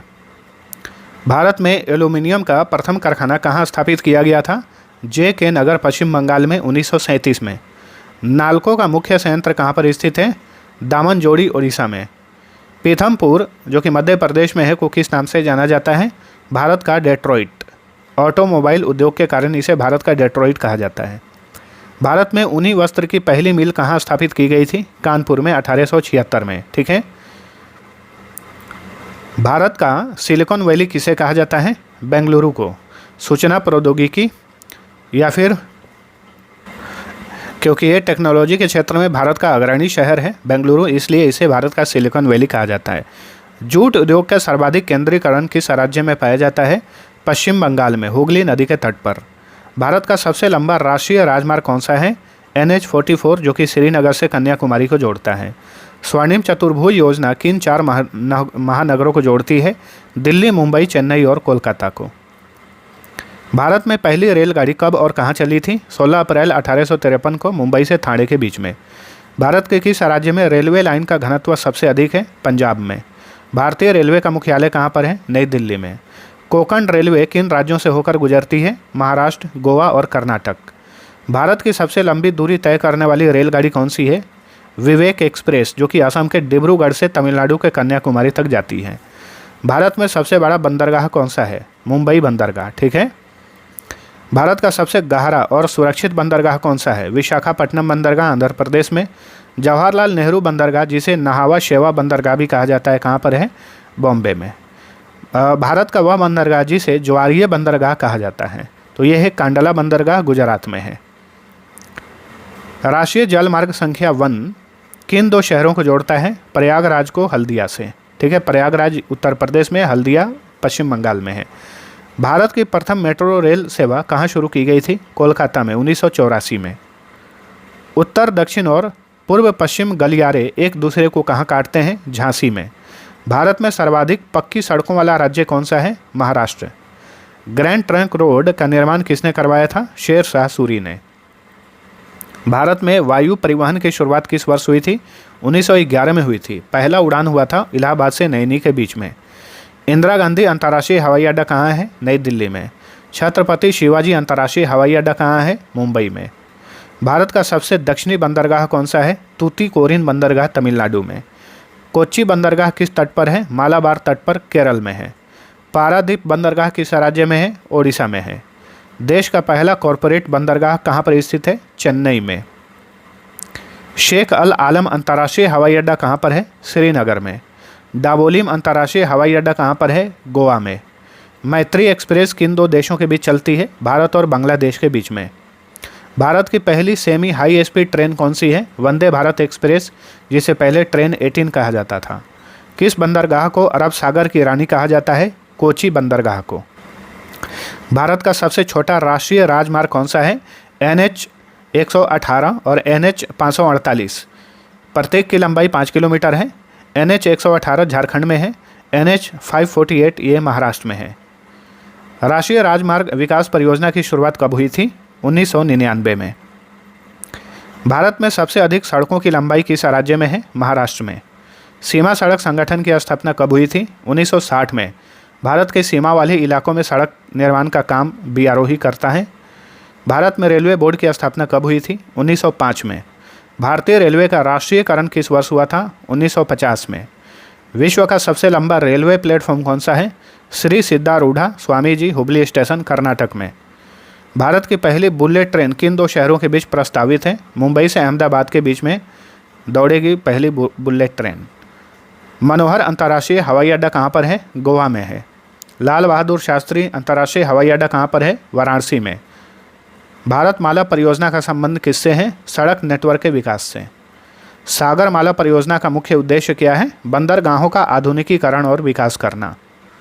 नेताजी सुभाष चंद्र बोस अंतर्राष्ट्रीय हवाई अड्डा कहाँ पर है? कोलकाता में। लोकप्रिय गोपीनाथ बारदोलोई अंतर्राष्ट्रीय हवाई अड्डा कहाँ पर है? गुवाहाटी, असम में। भारत में अंतर्देशीय जलमार्ग प्राधिकरण की स्थापना कब हुई थी? 1986 में। देश का सबसे पुराना कृत्रिम बंदरगाह कौन सा है? चेन्नई बंदरगाह। मोरमुगांव बंदरगाह किस राज्य में स्थित है? गोवा में है। भारत में पिन कोड प्रणाली की शुरुआत कब हुई थी? 15 अगस्त 1972 को। भारत की सबसे लंबी रेलवे सुरंग कौन सी है? पीर पंजाल सुरंग। इसे बनिहाल रेलवे सुरंग भी कहा जाता है। भारत में आवश्यक वस्तुओं की आपूर्ति में तेजी लाने के लिए जीवन रेखा उड़ान सेवा कब शुरू की गई थी? 2020 में। भारत का पहला 100% सौर ऊर्जा संचालित हवाई अड्डा कौन सा है? कोची अंतर्राष्ट्रीय हवाई अड्डा। शहरी परिवहन के लिए रोपवे सेवा शुरू करने वाला पहला भारतीय शहर कौन सा है? वाराणसी। चौधरी चरण सिंह अंतर्राष्ट्रीय हवाई अड्डा कहाँ पर है? लखनऊ में है। सेतु भारतम योजना का संबंध किससे है? राष्ट्रीय राजमार्गों को रेलवे क्रॉसिंग मुक्त बनाने से। बाबा साहेब अम्बेडकर अंतर्राष्ट्रीय हवाई अड्डा कहाँ पर है? नागपुर महाराष्ट्र में। दक्कन ओडिसी क्या है? भारत की एक अत्यंत लग्जरी पर्यटन ट्रेन है, इसका नाम है दक्कन ओडिसी। भारत में राष्ट्रीय राजमार्गों का नियंत्रण कौन करता है? भारतीय राष्ट्रीय राजमार्ग प्राधिकरण। देश का सबसे बड़ा शिप यार्ड कहाँ पर स्थित है? कोच्चि में है। कोचिन शिप यार्ड लिमिटेड जिसे कहा जाता है। भारत में कुल कितने प्रमुख बड़े बंदरगाह हैं? 13।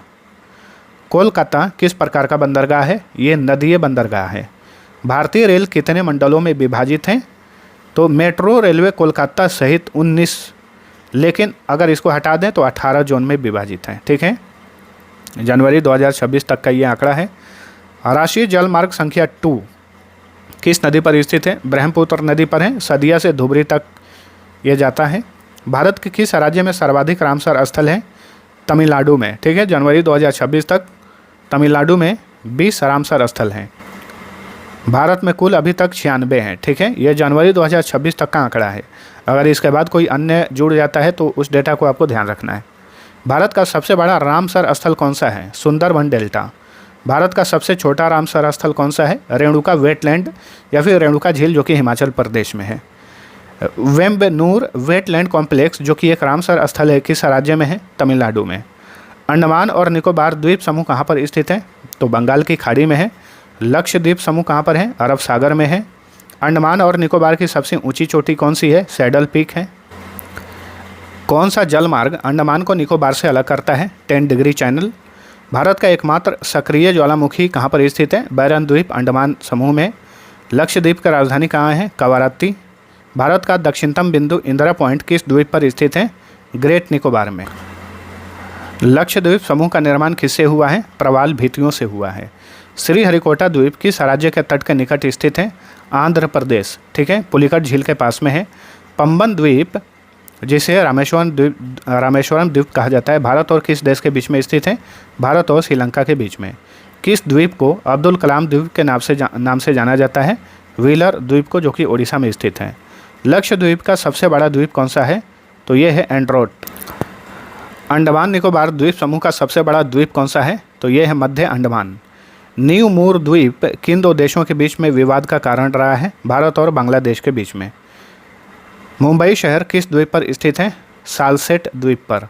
आर्यों ने भारत में किस दर्रे से होकर प्रवेश किया था? खैबर दर्रा। भारत का सबसे ऊंचा दर्रा कौन सा है? काराकोरम दर्रा, जो कि लद्दाख में है। श्रीनगर को जम्मू से जोड़ने वाला दर्रा कौन सा है? बनिहाल दर्रा। तो देखिए दोस्तों, 1000 क्वेश्चन जो है हमारा कंप्लीट हो गया है, लेकिन कुछ ऐसे और इम्पोर्टेंट क्वेश्चन हैं जो कि आपको जानने चाहिए। अभी भी कुछ टॉपिक बाकी हैं, जैसे कि दर्रा अभी हम पढ़ रहे हैं। जवाहर सुरंग किस दर्रे पर बना है? बनिहाल दर्रा। शिवकिला दर्रा भारत के किस राज्य को तिब्बत से जोड़ता है? हिमाचल प्रदेश को। ठीक है, तो शिवकिला दर्रा हिमाचल प्रदेश में है। पालघाट दर्रा किन दो राज्यों को जोड़ता है? केरल और तमिलनाडु को। नथुला दर्रा किस राज्य में है? सिक्किम में। बोमडिला दर्रा भारत के किस राज्य में है? अरुणाचल प्रदेश में। जोजिला दर्रा किन दो शहरों को जोड़ता है? श्रीनगर को लेह से जोड़ता है जोजिला दर्रा। थार घाट और भोर घाट दर्रे किस पर्वत श्रेणी में स्थित हैं? पश्चिमी घाट यानी सह्याद्री श्रेणी में स्थित है थार घाट और भोर घाट। पालघाट दर्रा किन पहाड़ियों के मध्य स्थित है? नीलगिरी और अन्नामलई पहाड़ियों के बीच में है पालघाट दर्रा। प्रसिद्ध रोहतांग दर्रा किस राज्य में है? हिमाचल प्रदेश में। विश्व की सबसे लंबी राजमार्ग सुरंग अटल टनल यानी अटल सुरंग किस दर्रे पर बनी है? रोहतांग दर्रे पर। तुजू दर्रा भारत को किस देश से जोड़ता है? म्यांमार। उत्तराखंड को तिब्बत से जोड़ने वाला दर्रा कौन सा है? लिपुलेख दर्रा। कैलाश मानसरोवर यात्रा के लिए किस दर्रे का मुख्य रूप से उपयोग किया जाता है? लिपु लेख दर्रा और नाथुला दर्रा। जेलेपला दर्रा किस राज्य में है? सिक्किम में है। भोरघाट दर्रा किन दो शहरों को जोड़ता है? मुंबई और पुणे को। थारघाट दर्रा किन शहरों के बीच मार्ग प्रदान करता है? मुंबई और नासिक। दीफू दर्रा किस राज्य में स्थित है? अरुणाचल प्रदेश में। बड़ा लाचा दर्रा किन दो स्थानों को जोड़ता है? मंडी और लेह को। नीति दारा और माना दारा किस राज्य में है? उत्तराखंड में है। भारत और चीन के बीच व्यापार के लिए 2006 में फिर से खोला गया दर्रा कौन सा है? नाथुला दर्रा। खैबर दर्रा किन दो देशों के बीच में स्थित है? पाकिस्तान और अफगानिस्तान के बीच में। बुर्जिल दर्रा श्रीनगर को किससे जोड़ता है? गिलगित को जोड़ता है, जो कि पीओके में स्थित है। पांगसाउ दर्रा किस राज्य में स्थित है? अरुणाचल प्रदेश में। दक्षिण भारत का सबसे महत्वपूर्ण दर्रा कौन सा है जो कोयम्बटूर को कोच्चि से जोड़ता है? पालघाट दर्रा। जेमू ग्लेशियर के पास कौन सा दर्रा स्थित है? जलेपला दर्रा। सिक्किम को लहासा से जोड़ने वाला प्रमुख दर्रा कौन सा है? नाथुला दर्रा। ठीक है, लहासा तिब्बत में है। हिमाचल प्रदेश में स्थित कुंजुम दर्रा किन दो घाटियों को जोड़ता है? लाहौल और स्पीति घाटी को। चांगला दर्रा कहाँ पर है? लद्दाख में है। असीरगढ़ दर्रा किस पर्वत श्रेणी में स्थित है जिसे दक्कन का द्वार कहा जाता है? सतपुड़ा श्रेणी में है। खारदुंगला दर्रा किस केंद्र शासित प्रदेश में है? लद्दाख में। उमलिंगला दर्रा क्यों प्रसिद्ध है? दुनिया की सबसे ऊंची मोटर वाहन चलाने योग्य सड़क होने के कारण। श्रीनगर लेह मार्ग किस दर्रे से होकर गुजरता है? जोजिला दर्रा। भारत में सर्वाधिक लौह अयस्क का उत्पादन करने वाला राज्य कौन सा है? तो ये ओडिशा, इसे हम देख चुके हैं। भारतीय खनिजों का हृदय स्थल किस पठार को कहा जाता है? छोटा नागपुर का पठार। बैलाडेला खान जो कि छत्तीसगढ़ में किस खनिज के उत्खनन के लिए प्रसिद्ध है? लौह अयस्क। भारत में तांबा का सर्वाधिक उत्पादन करने वाला राज्य कौन सा है? तो ये मध्य प्रदेश है। तो ये सारा क्वेश्चन हम देख चुके हैं। तो ये वीडियो यहीं पर होता है समाप्त दोस्तों। हमने 1000 क्वेश्चन जो है कंप्लीट कर लिया है। कुछ ऐसे प्रश्न जो है रिपीट हो गए थे। चलिए कोई बात नहीं, रिवीजन हो जाएगा आप सभी का। इसका PDF लेना चाहते हैं, इसी वीडियो को डिस्क्रिप्शन में PDF का लिंक मिल जाएगा, वहाँ से आप चेकआउट कर सकते हैं। अब चलिए मिलते हैं अगले वीडियो में, तब तक के लिए टेक केयर। वीडियो पसंद आया तो लाइक ज़रूर करना।